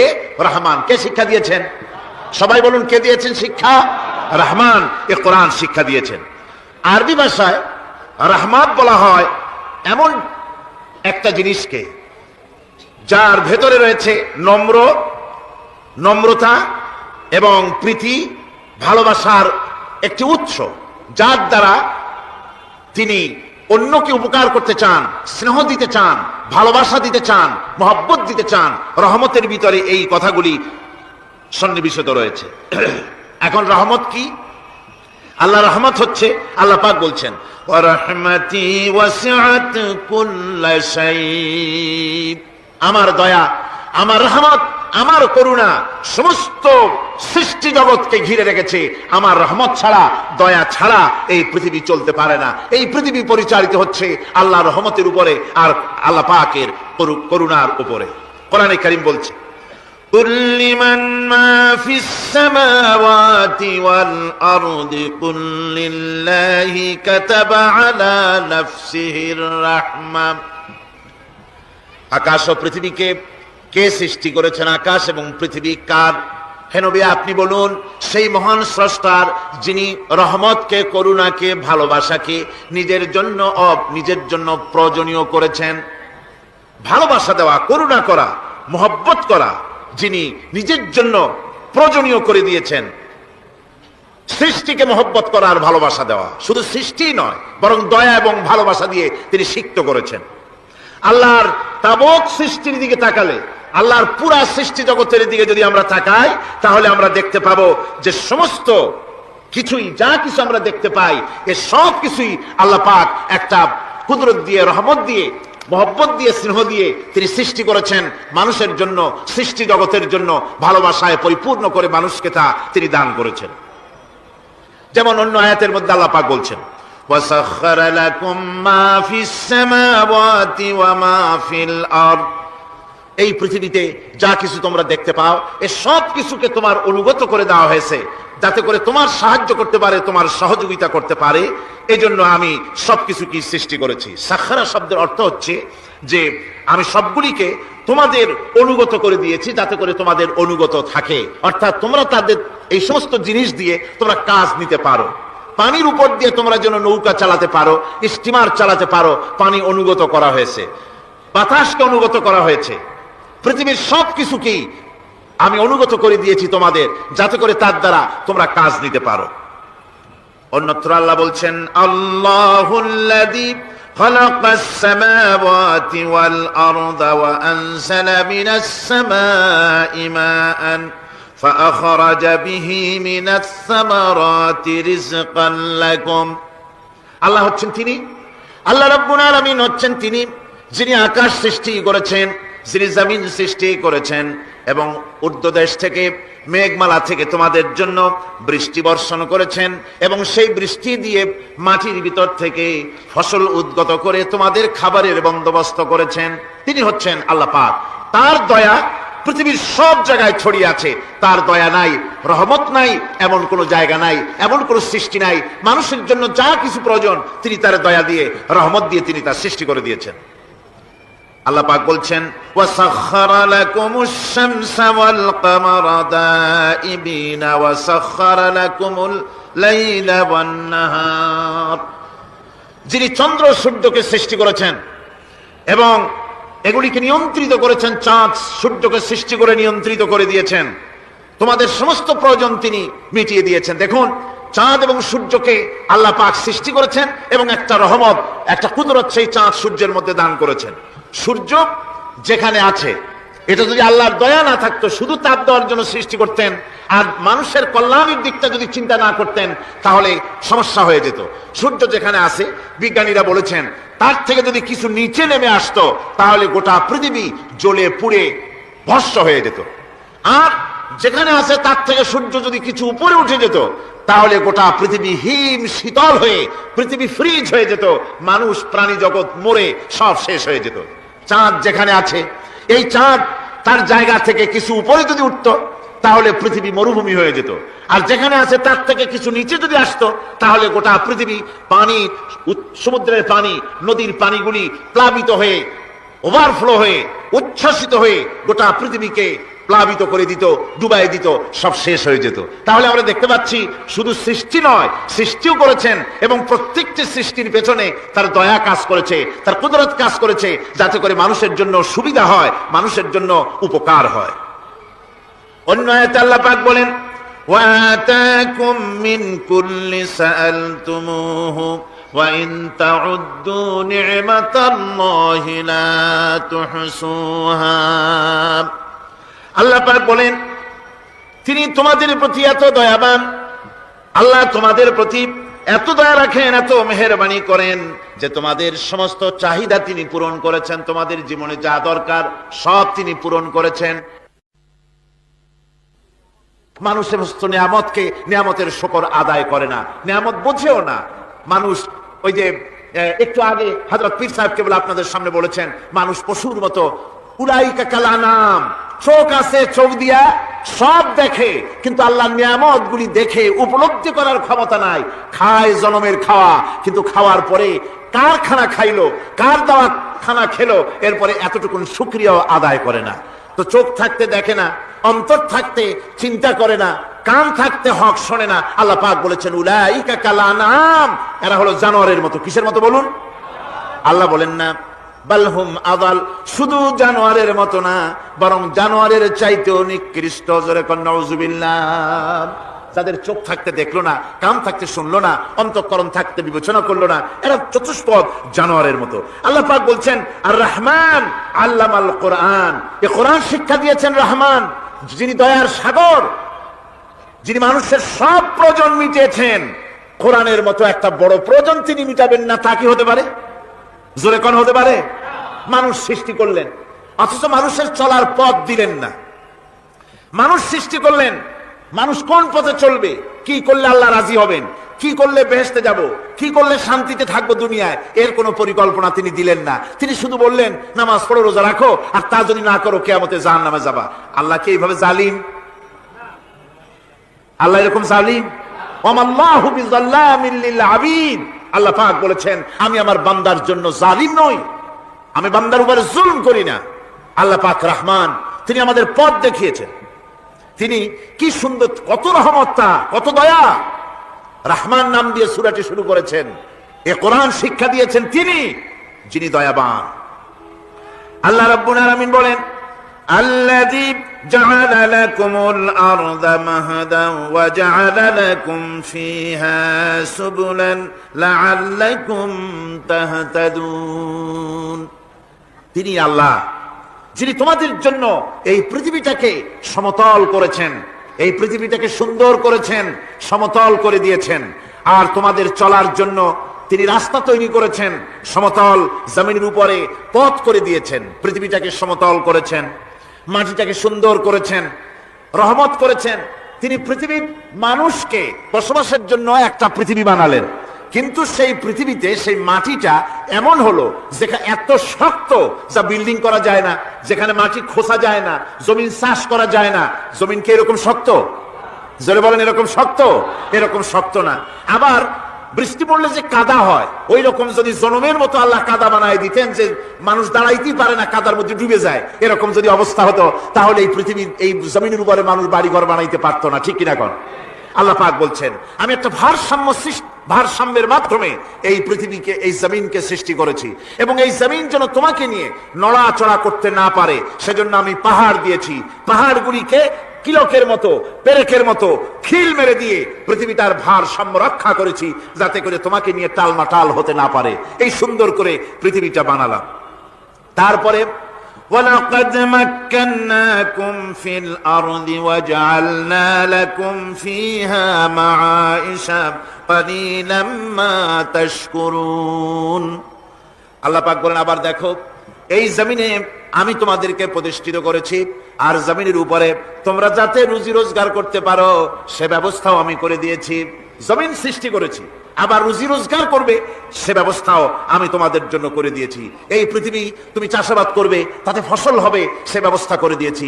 বাড়িঘর বানাবে সে ব্যবস্থা করে দিয়েছি। তারপরে পৃথিবীর এ মাটির নিচে তোমার জন্য সম্পদ রেখেছি। সমুদ্রের ভিতরে, নদীর ভিতরে, সেখানেও তোমার জন্য সম্পদ রেখেছি। আমি রহমান সব প্রয়োজন মিটিয়েছি। শুধু এর জন্য নয় যে সৃষ্টি করলাম, ইবাদত করলাম আর জাহান্নামে পাঠিয়ে দিলাম, তা তো না। তোমাকে আমি সৃষ্টি করেছি, তোমার প্রয়োজন, যত প্রয়োজন তোমার ছিল জীবনে, সমস্ত প্রয়োজনগুলি আমি মিটিয়েছি। আল্লাহ পাক বলছেন, وَهُوَ الَّذِي سَخَّرَ الْبَحْرَ لِتَأْكُلُوا مِنْهُ لَحْمًا طَرِيًّا وَتَسْتَخْرِجُوا مِنْهُ حِلْيَةً تَلْبَسُونَهَا। আল্লাহ পাক বলেন, এই সমুদ্রকে আমি আল্লাহ তোমার নিয়ন্ত্রিত, তোমার নিয়ন্ত্রণাধীন করে দিয়েছি সমুদ্রকে, আর তার ভিতরে তাজা মাংস, তাজা গোশত তোমার জন্য রেখেছি, খাবার রেখেছি। আবার তুমি পরিধান করতে পারো এমন জিনিসও, ব্যবহারের জিনিস সমুদ্রের মধ্যে রেখে দিয়েছি। তার মানে হলো সমুদ্রের ভেতরে, তার ভিতরে মাছ রয়েছে, টাটকা মাছ আছে, মণিমুক্তা আছে। স্থলভাগে পৃথিবীর মাটির উপরে যত জিনিস আছে, যত নিয়ামত আছে, সমুদ্রের তলদেশে তার কোনো অংশে কম নাই, বরং তার থেকে আরো বেশি আছে। মাটির উপরে যত নিয়ামত আছে, সম্পদ আছে, মাটির তলায় তার থেকে কোনো অংশে কম নাই। অনেক নিয়ামত মাটির তলায় আছে, খনিজ দ্রব্যগুলি মাটির তলায় থাকে। সমুদ্রের তলদেশে অসংখ্য নিয়ামত আল্লাহ রাব্বুল আলামিন রেখেছেন। বলছেন, আমি হচ্ছে রহমান, আমার দয়ায় ভরা, আমি তোমার সমস্ত প্রয়োজন আমি আমার দয়া দিয়ে আমি মিটিয়েছি। দরুদ পড়েন, সালাতুন ইয়া রাসূলুল্লাহ আলাইকুম সালামুন ইয়া।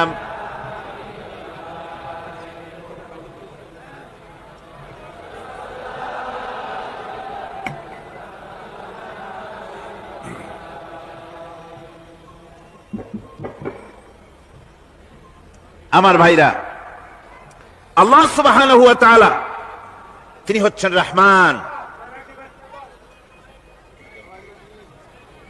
তিনি হচ্ছেন রহমান। জোরে বলেন, তিনি কি? দয়ার সাগর, যিনি মানুষের সমস্ত প্রয়োজন মিটিয়েছেন, তিনি কোরআন অবতীর্ণ করেছেন। আমি আল্লাহর দয়ার কথা, রহমান শব্দের ব্যাখ্যা আপনাদের সামনে করে সামনে এগোচ্ছি। মাঝখানে যারা হাঁটেন, এর আগেও আপনাদেরকে বহুবার বলা হয়েছে, কোরআনে কারীমের তাফসীরের মাহফিল, মাঝখান থেকে হাঁটা চলা কিন্তু বেয়াদবি। জোরে বলেন, এটা কি? এই বেয়াদবি কেউ করতে চেষ্টা করবেন না। আল্লাহ পাক বলছেন যে আমি এই পৃথিবী সৃষ্টি করলাম, মাটিতে তোমাদের জন্য চতুষ্পদ জন্তু সৃষ্টি করেছি, বাতাসের উপরে পাখিরা সাঁতার কাটছে, আর পানির ভিতরে মৎস্যরাজি রয়েছে। এ সমস্ত প্রাণীগুলির আত্মরক্ষার জ্ঞান আমি দান করেছি, তারা তোমাদের জন্য উপকার করে। সেই পশুগুলির পশম দিয়ে তোমাদের কাপড় চোপড় তৈরি হয়, তারপরে তার চামড়া তোমরা পরিধান করো। এই পশুগুলিও তোমাদের জন্য আমি এক নিয়ামত হিসেবে দিয়েছি। ওয়াল-আনআমা খালাকাহা লাকুম ফীহা দিফউন ওয়া মানাফিউ ওয়া মিনহা তা'কুলুন। আল্লাহ সুবহানাহু ওয়া তাআলা বলেন, আমি মানুষের জন্য পশু তৈরি করেছি, চতুষ্পদ জন্তু সৃষ্টি করেছি, যার পশম দিয়ে তোমাদের জন্য শীতের পোশাক তৈরি হয়।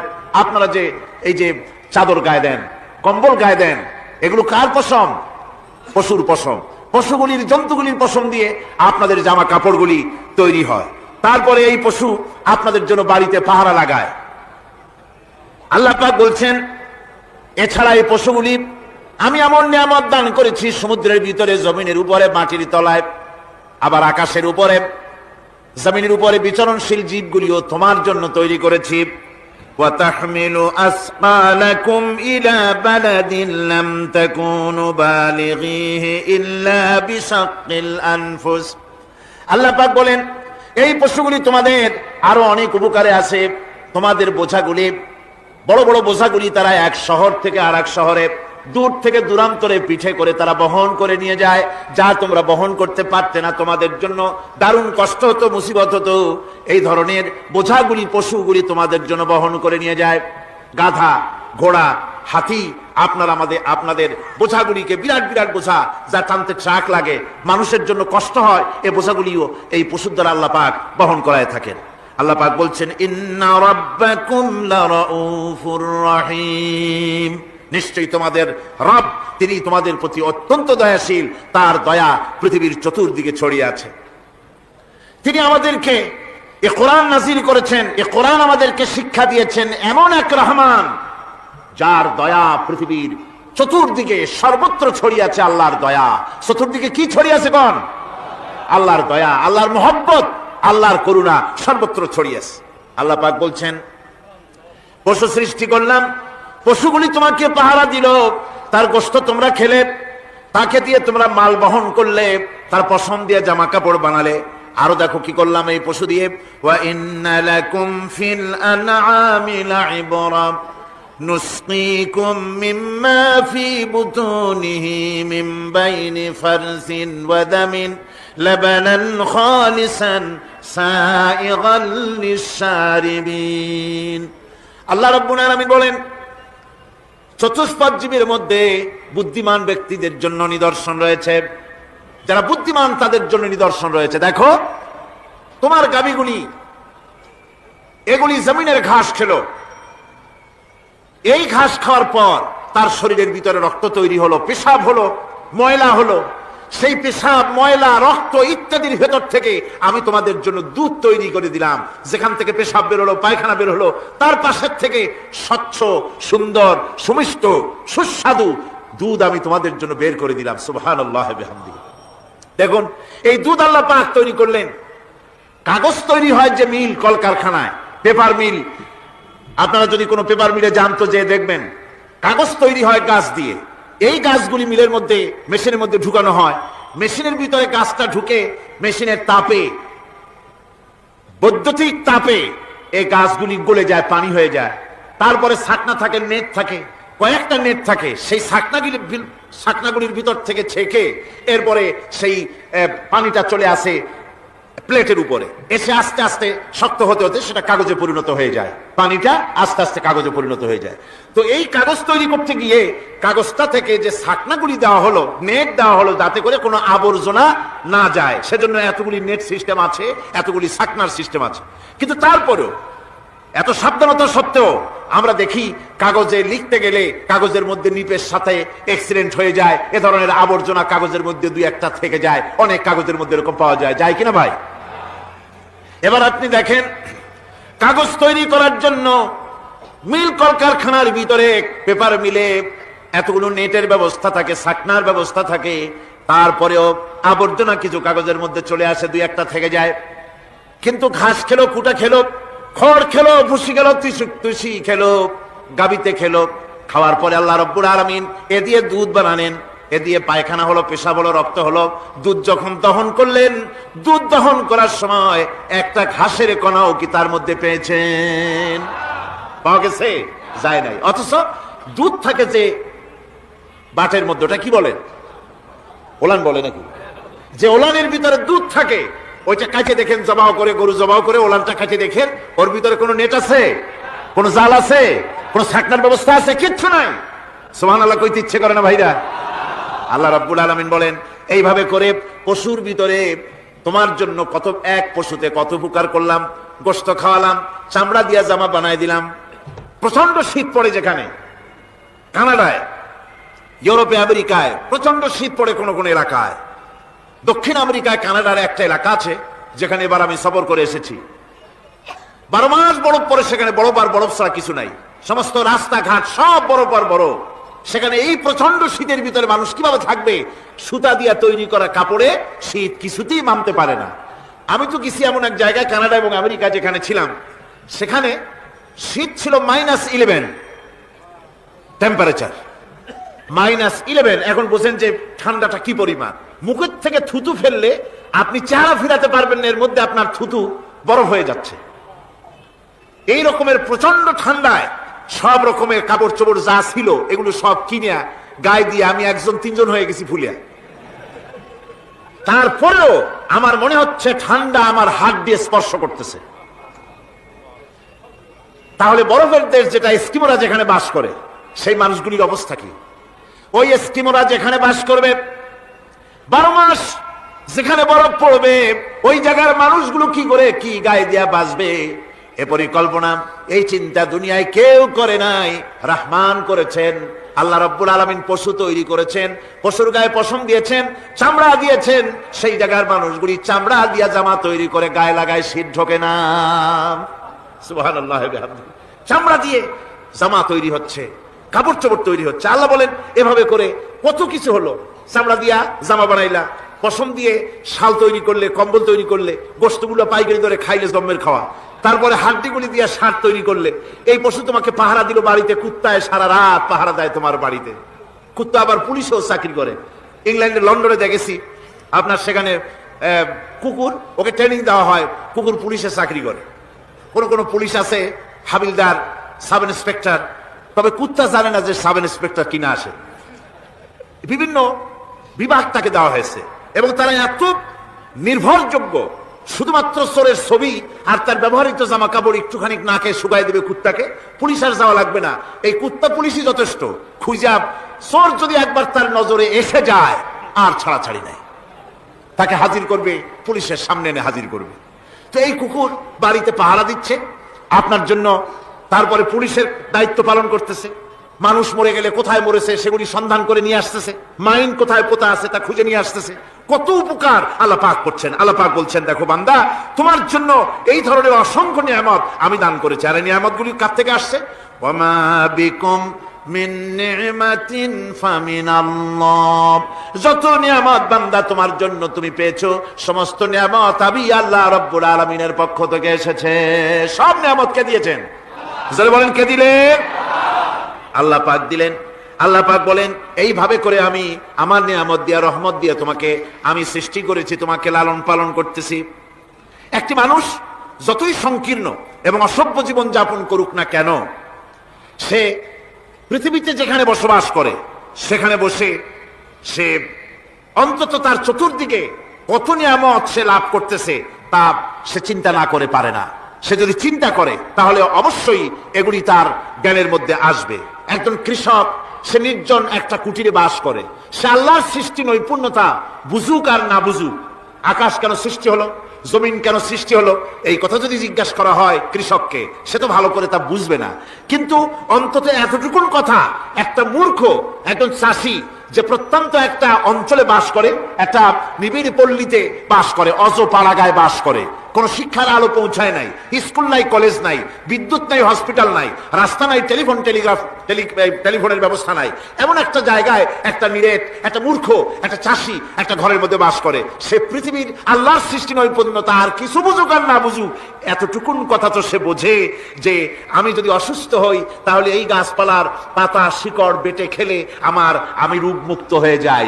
আমি প্রচন্ড রোদ্রে যখন পুড়ি গাছের তলায়, আমি ছায়া নিলে পরে আমি তখন আরাম পাই, ঠান্ডা পাই। এই গাছগুলি তার তরুণ বয়সে আমাকে ফল দেয়, গাছ যখন বড় হয় তখন সে আমাকে ছায়া দেয়। এই গাছের তক্তাগুলি দিয়ে, গাছ দিয়ে কাঠ হয়, তা দিয়ে তক্তা হয়, তা দিয়ে খুঁটি হয়, তা দিয়ে আড়া হয়, তা দিয়ে নৌকা হয় ইত্যাদি সে বুঝতে পারে। তাছাড়া এই গাছ যখন বুড়ো হয়ে গেল, শুকিয়ে গেল, তখন এই গাছ দিয়ে আগুন জ্বালায়া আমি রান্না বান্না করি, গাছ এত আমার উপকার করছে, তার দ্বারা উত্তাপ পাই, আলো পাই, এত কিছু পাই। একটা মূর্খ লোকও চিন্তা করলে এতগুলি জিনিস সে অনুভব করতে পারে এবং এরপরে তার চিন্তা চলে যায় যে এই সমস্ত নিয়ামত এমনি এমনি হয় নাই, নিঃসন্দেহে একজন এগুলি সৃষ্টি করেছেন, তার নাম আল্লাহ। তার নাম কি?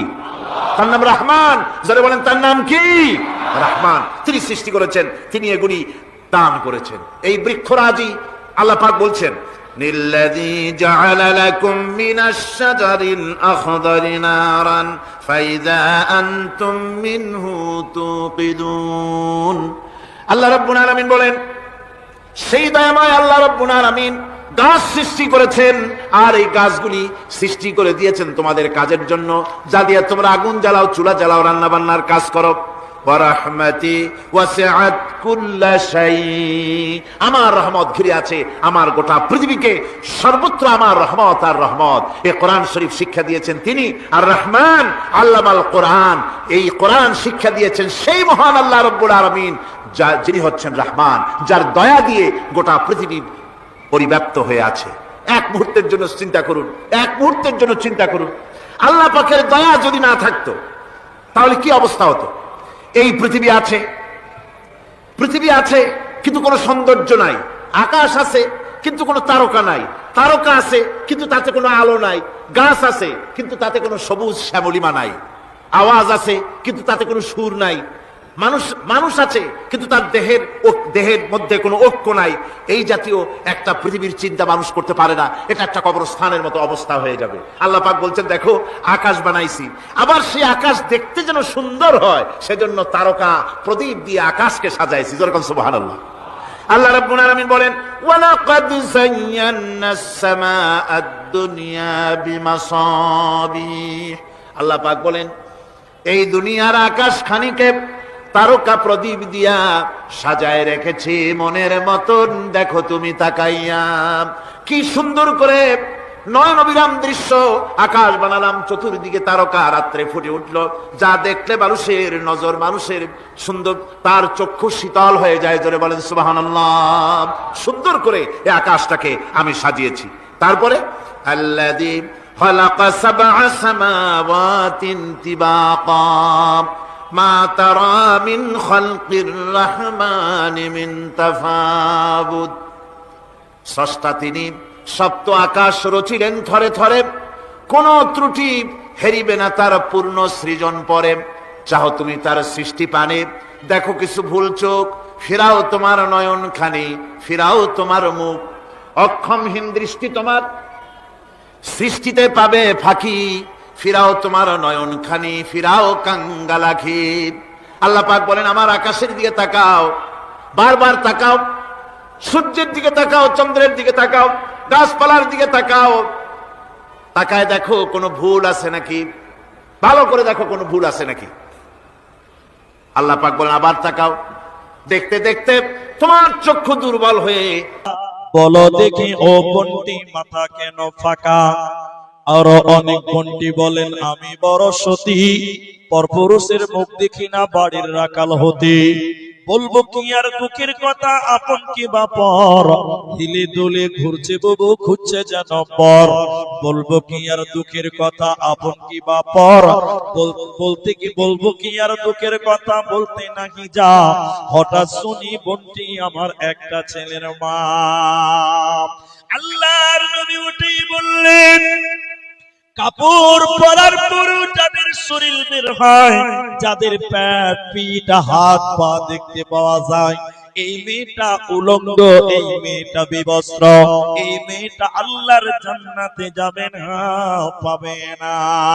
তাই আমার আল্লাহ তার নবীকে বললেন, নবী তুমি বলে দাও, ওরা ওড়না দিয়ে চাদর দিয়ে ওদের আবরু ইজ্জতকে যেন ঢেকে নেয়, নচেতে জান্নাতে যাবে না, পাবে না।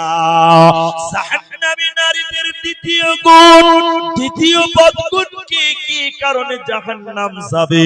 দ্বিতীয় নম্বর নবী বলেন, উটের পিঠের উপরে উঁচা কুঁচু থাকে, উটের পিঠের উপরে উঁচু থাকে। নবী বলেন, যে মেয়েরা উটের কুচির মতো উঁচু করে মাথার উপরে ঝুঁটি বানবে, উটের কুচির মতো উঁচু করে যারা খোপা বানবে, ঝুঁটি বানবে, ওই নারীরা আল্লাহর জাহান্নাম যাবে।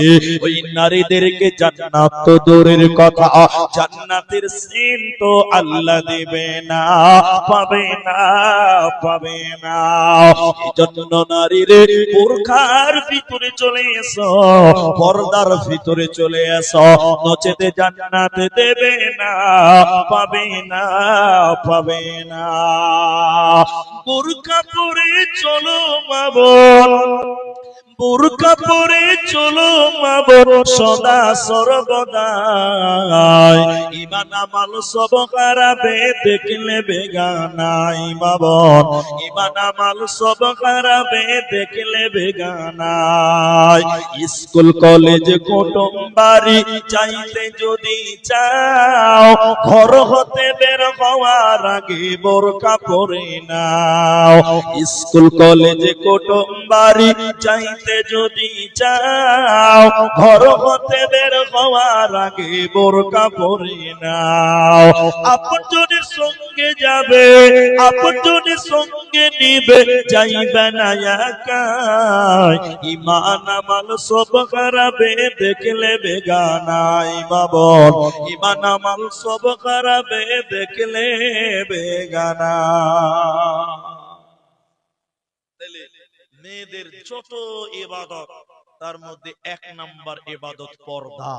এটা আপনারা বলেন এক নাম্বার ইবাদতের নাম পর্দা। এই জন্য বলছি ভাই, এদিকার লোক কথা বলে না, আপনারা যদি না বলেন তাহলে আমার মনে হবে যে এরা মনে হয় বুঝতে পারে না, এরা মনে হয় বুঝতে পারে না, আর আমার মনেও শান্তি আসবে না। এই জন্য আপনারা একটু করে মুখ খুলবেন, তাহলে আপনাদেরকে বুঝাতে পারবো। এখন পর্দা করলে দুটো লাভ। এটা মুখ খুলেন, পর্দা করলে কটা লাভ? একটা ইহকালে আর একটা মরার পর পরকালে। একটা ইহকালে আর একটা মরার পর পরকালে, দুটো লাভ আছে। তো যেটা মরার পর পাওয়া যায় ওটা হলো বাকি। এখনকার মুসলমান বাকিতে বিশ্বাস করে, তাই নগদ খুঁজছে, নগদ। যে 500 টাকা দিব 1000 টাকা পাবো, এটা হলো নগদ। আর দান করবে 100 টাকা, কবে বাড়বে তার কোনো ভরসা। এই জন্য মানুষ বাকিতে বিশ্বাস কম করছে। তো পর্দা করলে দুটো লাভ। আমি একটা দুনিয়াটা বলছি আগে, তারপরে পরকালেরটা পরে বলবো। আপনাদের মালদার লোক এরা কলা বুঝে, কলা কলা কলা বুঝেন না? কলা খাওয়ার কলা, কলা। এখন এই গ্রামে ডাঙ্গাপাড়াতে একটাই দোকান, আর দোকানদারের নাম হলো রুস্তুম। আবার খুঁজতে যায় না, তাহলে পাবেন না। রুস্তুম কলা বিক্রি করে। একটু মুখ খোলেন, কি বিক্রি করে বলা? কলা। একটা কলার দাম 5 টাকা বিক্রি করে। সবাই জানে যে রুস্তুম কলা বিক্রি করে। এখন মানুষেরা কলা কেনার পর চোকা ছিলে ফেলে দিয়ে কলা খায়, তাই তো? না আপনারা চোকাও খান? চোকা কেউ খাবে না, ওটা গরু ছাগলে খাবে।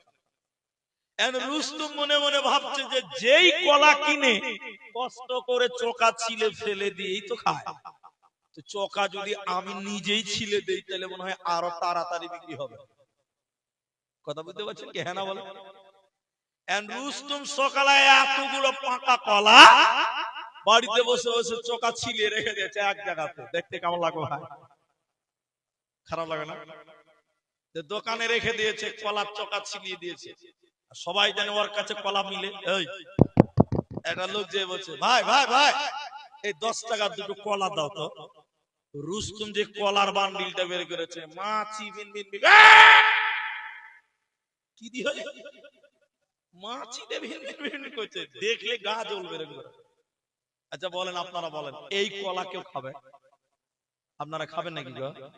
এটা না বলছেন না যে চোকা ছিলে রেখে দিয়েছে, মাছি বিন বিন বিন, সারা দিনে একটাও কলা বিক্রি করতে পারবে না। পারবে?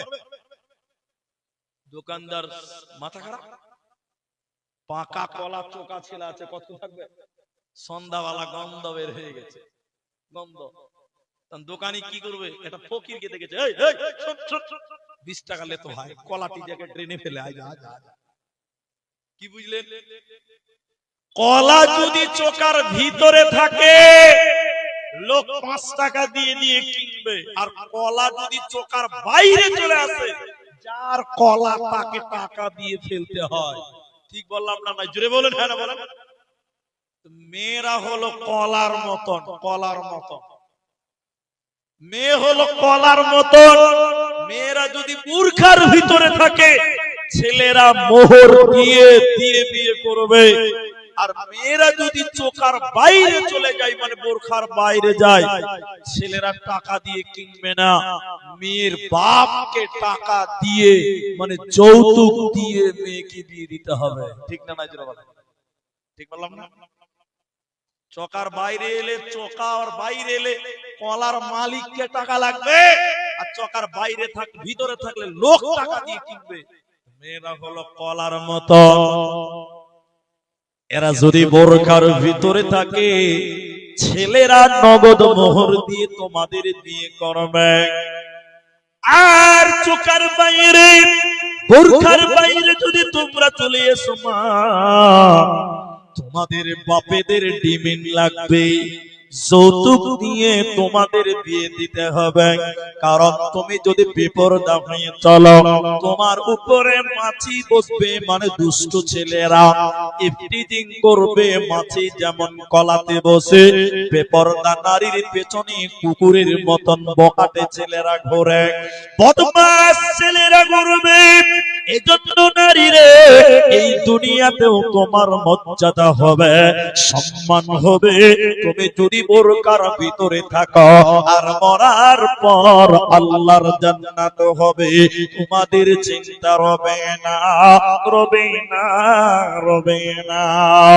আল্লাহ তার নবীকে বললেন, 33 নম্বর সূরা, সূরা আহজাবের 59 নম্বর আয়াত, নবী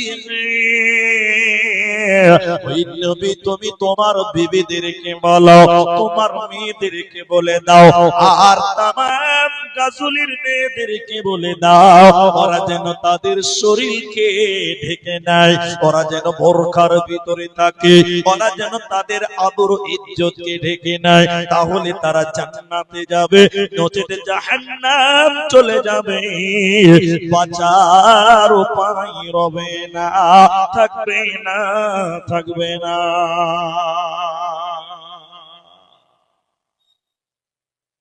এবার জান্নাতি মেয়ে কারা?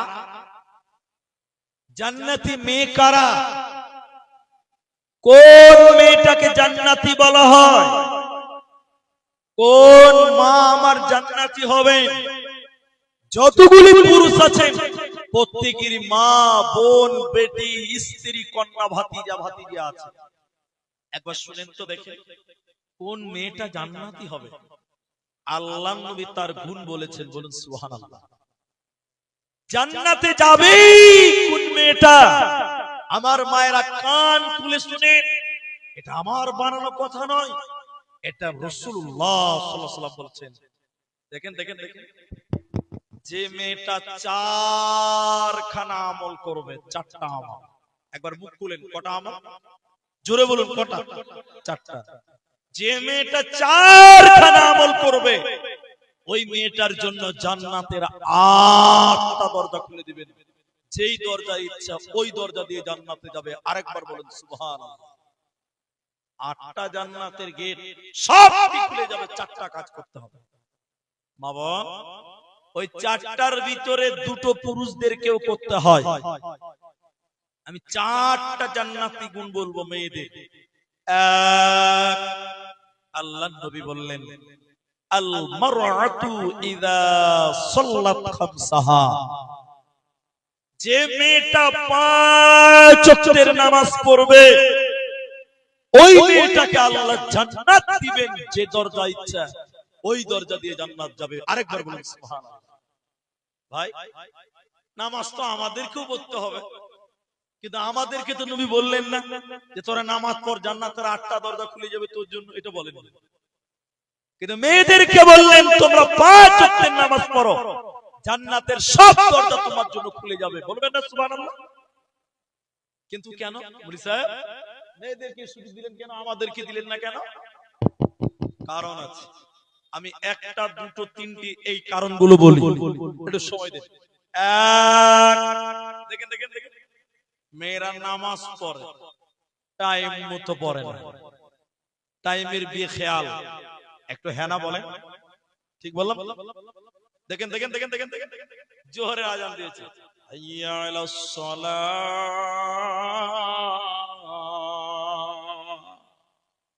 আপনি তাড়াতাড়ি গোসল করছেন যে নামাজটা পড়ে আসি, আর আপনার স্ত্রী তাড়াতাড়ি রান্না করছে, ঠিক না? জুড়ে বলেন।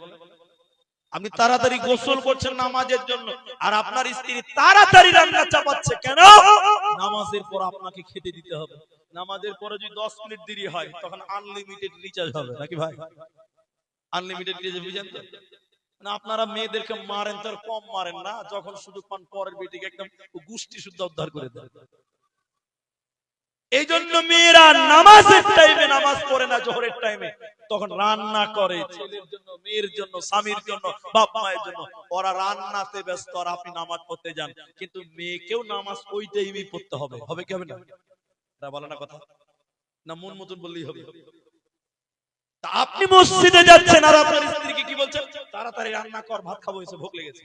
তখন আপনার স্ত্রী দু হাত দিয়ে রান্না চালাচ্ছে, জোহরের টাইমে জোহরের নামাজ পড়ে না, একদম বেলা 4টার সময় জোহর আসর একসাথে পড়ে। ঠিক বললাম না? নাই বলেন, টাইম মতো পড়ে না। এটা হলো 1 নাম্বার কারণ। 2 নম্বর মেয়েদের নামাজের কথা বলার কারণ হলো, দেখেন দেখেন দেখেন দেখেন, নামাজ পড়ে, নামাজে মনোযোগ ঠিক থাকে না। ঠিক বললাম তো ভাই? মনোযোগ বুঝেন, মনোযোগ বুঝেন, একটা হ্যাঁ না বলেন। আপনাদের এই গ্রামে মা বোনেরা রমজান মাসে তারাবি পড়তে মসজিদে যায় না বাড়িতে পড়ে? বাড়িতে পড়ে, বাড়িতে। আমাদের মসজিদে যায়, আমাদের মেয়েরা মসজিদে যায় রমজান মাসে। যেখানে সুবিধা পড়ুক, অসুবিধা নাই। আমার কথা শুনুন, আমার স্ত্রী কিনে রমজান মাসে গেছে তারাবি পড়তে মসজিদে, বুঝলেন? আমার স্ত্রী গল্পটা আমাকে শুনিয়েছে, আপনাকে শোনাই, ঘরের গল্প। তো এসারের জামাত চলছে, এরপরে তারাবির জামাত। আমি গেলাম ছেলেদের দিকে, আমার স্ত্রী গেছে মেয়েদের দিকে। উনি গল্পটা শুনিয়েছে। তো যে সবাই নামাজ পড়ছে, তো আমার স্ত্রী কি করবে?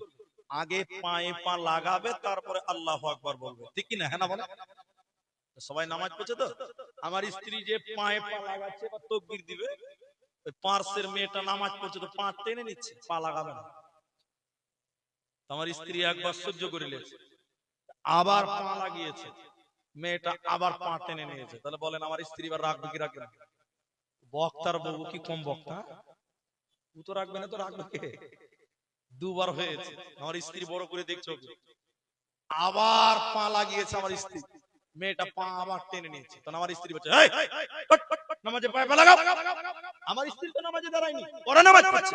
আমার স্ত্রী বলছে, এই নামাজে পায়ে পা লাগাও। যে মেয়েটা নামাজ পড়ছে আমার দিকে দেখে এরকম নিয়ত বেঁধে বলছে, আমি নামাজে পায়ে পা লাগাই না। মনোযোগ সূরা ফাতিহা পড়ছে, নিয়ত বেঁধে বলছে। আচ্ছা বলেন, এই নামাজ আল্লাহর কাছে যাবে? এটা কথা বলে না গো ভাই, এটা কবুল হবে? নামাজে যদি কেউ বলে আমি পায়ে পা লাগাই, আল্লাহ সহ্য করবে? নামাজ ফাঁসে হয়ে যায়, নামাজ হবে। অধিকাংশ মেয়েদের এই সমস্যা, নামাজ পড়তে পড়তে দেখবেন এদিকে দেখছে, ওদিকে দেখছে, ওদিকে দেখছে। মুর্শিদাবাদের এক নেতা, আমি তার নাম বলবো না, বাবরি মসজিদ তৈরি করছে, দেখেছেন আপনারা? ওর নাম বলছিলেন, ও জুমার দিন আমার নাম বলছে, ও জুমার দিন নামাজ পড়তে পড়তে দেখেছেন, ফেসবুকে দেখেছেন, সবাই দেখেছে। এ হলো নামাজের অবস্থা। তো মেয়েদের নামাজের ঠিক একই অবস্থা বেশিরভাগ, তবে সব মেয়ে না, ভালো নামাজ পড়তেও জানে। 1 মিনিটও লাগবে না। আরেকটু বলি, আপনারা ওই আলো চাল বুঝেন? আলো চাল, আলো চাল বলেন তো নাকি? আলহামদুলিল্লাহ। 2 কেজি আলো চাল একটু নরম হয়ে গেছে, একটা মেয়ে বলছে যে তাহলে এটাকে শক্ত করতে গেলে রোদ্রে দিতে হবে। মেয়েটা ভাবছে যে বাইরে রোদে দেই, তাহলে পাখিতে বিসমিল্লাহ না বলেই শেষ করে দিই। 2 কেজি মাল আর কতটি হয়? মেয়েটা ভাবছে যে নরম চাল বাইরে দেওয়া যাবে না, পাখিটা খাবে, বাড়িতেই রোদ পড়েছে বারান্দাতে, এখানে দেই, তাহলে আর কেউ পাখি টাকি আসবে না। মেয়েটা বাড়ির বারান্দাতে 2 কেজি আলো চাল মিলে দিয়েছে, এমন সময় জোহরের আজান দিয়েছে। তো মেয়েটা ভাবছে যে দাঁড়িয়ে থেকে কি লাভ, নামাজও পড়া হবে, মুরগিও তারা হবে। ওই নামাজ পড়তে লেগে গেছে ওই আলো চালের পার্শ্বে, যাই নামাজ পড়ে দিয়েছে। আল্লাহু আকবার, যেই নিয়ত বেঁধেছে 3টা মুরগি 3 দিক থেকে শুরু করে দিয়েছে। আচ্ছা বলেন নামাজের অবস্থাটা কি হবে? নামাজ পড়তে পড়তে মেয়েটা তখন মাঝে মাঝে ঝোঁক মারছে, আল্লাহু আকবার, সামি আল্লাহু লিমান হামিদা। আচ্ছা বলেন এই যে ঝোঁক মারছে, কি নামাজ পড়ছে না মুরগি তাচ্ছে? বলেন মুরগি তাচ্ছে। তাহলে বলেন এই যে নামাজ, না আল্লাহর ভয়, না খুশু, না খুদু, কিচ্ছু নাই। আচ্ছা বলেন এই নামাজ পড়ে জান্নাত হবে? এটা জোরে বলুন, হবে? হবে না। আল্লাহর নবী বলেন জান্নাতি নারী কারা? 1 নাম্বার, যে মেয়েটা 5 ওয়াক্তের নামাজ কায়েম করবে, খুশু খুদু আল্লাহর ভয় নিয়ে নামাজ পড়বে। এই নামাজ পড়নে ওয়ালি মহিলা, নামাজ কায়েমকারী মা আল্লাহর জান্নাতে যাবে। এই মেয়েটার জান্নাতে যেতে আর কোনো প্রবলেম হবে না। দ্বিতীয় নম্বর নবী বললেন, শোনো, জান্নাতি যাবে কারা, জান্নাতি হবে কারা? হে আমার মাহি, আমার ভাই, আল্লাহর নবী দ্বিতীয় নম্বর বলেন, ওয়াসাবাত শাহরাহা, যে মেয়েটা রমজান মাসে সিয়াম পালন করে, রমজান মাসে রোজা রাখবে, ওই রোজাদার মহিলা আল্লাহর জান্নাতে যাবে, কোনো চিন্তা নাই। এবার প্রশ্ন, মাওলানা, রোজা তো পুরুষদেরকেও রাখতে হয়, তাহলে মেয়েদের জান্নাতের সংবাদ দিলেন রোজার মাধ্যম দিয়ে কেন? হে মায়েরা, লজ্জা করবেন না, লজ্জার কথা নয়, এটা জানার ব্যাপার রয়েছে। হে আমার পুরুষ ভাই, তুমি শরম করিও না। প্রতিটা সাবালিকা মেয়েদের মাসে একবার পিরিয়ড হয়, প্রতিটা সাবালিকা মায়েদের মাসে একবার মেন্স হয়, হায়েজ হয়, পিরিয়ড হয়। এবার রমজান 30 দিন 29 দিন, এই 29-30 দিনের ভিতরে যে মেয়েদের পিরিয়ড হওয়ার কারণে, মেন্স হওয়ার কারণে, হায়েজ হওয়ার কারণে ওরা 30টা রোজা পূর্ণ করতে পারে না, ওদের 4টা 5টা 6টা 7টা রোজা বাকি হয়ে যায়। যে মেয়েদের শরীর নাপাক হওয়ার কারণে 30টা রোজা রাখতে পারেনি, ওই মেয়েদেরকে আল্লাহ মাফ করে নাই। নবীজি বললেন, উম্মতি রে, আগামী রমজান আসার আগে এই 11 মাসের ভিতরে তোমাদের ওই রোজাগুলো কাজা আদায় করতে হবে, তোমাদের বাকি রোজাগুলো পূর্ণাঙ্গ আদায় করতে হবে। যে মেয়েরা ওই রমজানের বাকি রোজাগুলো কাজা আদায় করে না, ওই মেয়েরা আল্লাহর জাহান্নাম যাবে, ওই নারীরা আল্লাহর জাহান্নাম যাবে, জান্নাতে যাবে না, পাবে না, পাবে না। কারণ বেরোজাদার আল্লাহর জান্নাত মিলে না। হাদিসে আবু উমামাতুল বাহিলি তিনি বলেন, আমি নবীর কথা বলছি, শুনে নাও। নবীজি বললেন, আমি জাহান্নাম যাচ্ছিলাম দেখার জন্য, আমাকে জাহান্নাম দেখাবার জন্য নিয়ে যাওয়া হলো। যেতে যেতে যেতে যেতে জাহান্নামে দেখলাম কিছু মানুষের পা গুলোকে আকাশের দিকে বাঁধা আছে, আর তাদের মাথা মুখমণ্ডল মাটির দিকে ঝুলছে। পা গুলোকে আকাশের দিকে, মাথা যেন মাটির দিকে উল্টো হয়ে আছে, আর উল্টো করে থাকার কারণে ওদের মুখগুলো ফেটে ফেটে যেন রক্ত পড়ে। নবীজি থাকতে না পেরে বললেন, জিবরাইল, এরা কারা? কেন কেন তাদের পা গুলো আকাশের দিকে কেন? ওদের মাথা মাটির দিকে কেন? ওদের গালগুলো ফেটে ফেটে রক্ত পড়ছে কেন? এরা কারা? জিবরাইল বলেন, ইয়া রাসূলুল্লাহ, শুনে নেন, এরা কারা? আল্লাহর ওই সমস্ত নাফরমান পাপিষ্ট বান্দারা, ওই সমস্ত বান্দিরা যারা রমজান মাস পেয়েছিল, সিয়ামের মাস পেয়েছিল, রোজার মাস পেয়েছিল, দিনের বেলায় রোজা ছেড়ে দিয়েছিল, আল্লাহর ফরজ রোজা যারা রাখে না, ওই সমস্ত বেরোজাদারের দল, ওদেরকে আল্লাহ জাহান্নাম দেবে। ওদের পা মাটির দিকে নয়, বরং পা আকাশের দিকে, মাথা মাটির দিকে, আর তাদের মুখগুলো ফেটে ফেটে রক্ত পড়বে। এই বেরোজাদার লোক, এরা আল্লাহর জাহান্নাম যাবে, জান্নাতে যাবে না, পাবে না, পাবে না। এজন্য ভাই আমার, ও মা আমার, ফরজ রোজা ছাড়া যাবে না, নচেত জাহান্নাম যাবে, জান্নাত পাবে না। সামনে রমজান মাস, রমজানের রোজা আমরাও রাখবো, বলুন ইনশাআল্লাহ। একবার বলেন ইনশাআল্লাহ। আজকে দেখতে দেখতে 27 তারিখ চলছে। জি ভাই, আগামী মাসে 18 তারিখে আল্লাহ চাইলে সাহারি হবে, তারাবি হবে ইনশাআল্লাহ। তাহলে আমাদের মাত্র কিছুদিন টাইম, এরপরে রোজা। আমার মায়েরা, অনেক মেয়েদের রোজা বাকি আছে, আছে না? ওই যে শরীর খারাপ হয়েছিল, রোজা রাখতে পারে না, এখনো দেখেন বাকি আছে, পূর্ণ করে না।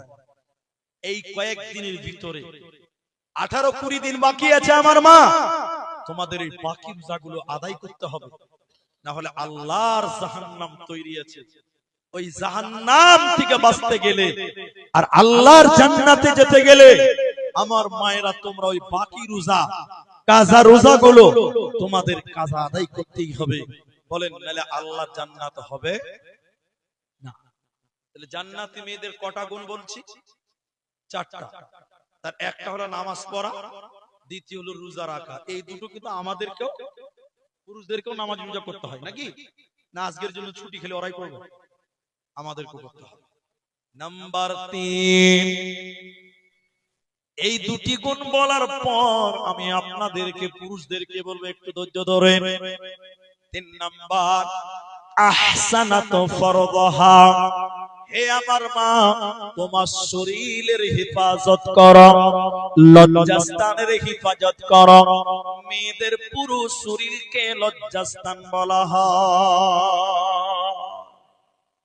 আপনার স্ত্রীকে মোহর দিয়েছেন আপনি, তাহলে স্ত্রীটা আপনার। বলুন, আমার স্ত্রীটা কার? আমার। মেয়েদেরকে জমিন বলেছেন আল্লাহ, ওখানে মেয়েদেরকে জমিন বলেছেন, জমিন, জমিন কোরআন। তাহলে এই জমিনটা আমি কিনেছি আমার দাদার কাছ থেকে। এই জমিনটা যখন আমি কিনবো, রেজিস্ট্রিটা আমার নামে হবে, দলিলটা আমার নামে হবে। তাহলে মেয়েটাকে জমিন বলেছেন আল্লাহ, ওই মেয়েটাকে বিয়ে করলেন, রেজিস্ট্রি করলেন, মোহর দিলেন, তাহলে স্ত্রীটা আমার। একবার সবাই বলুন।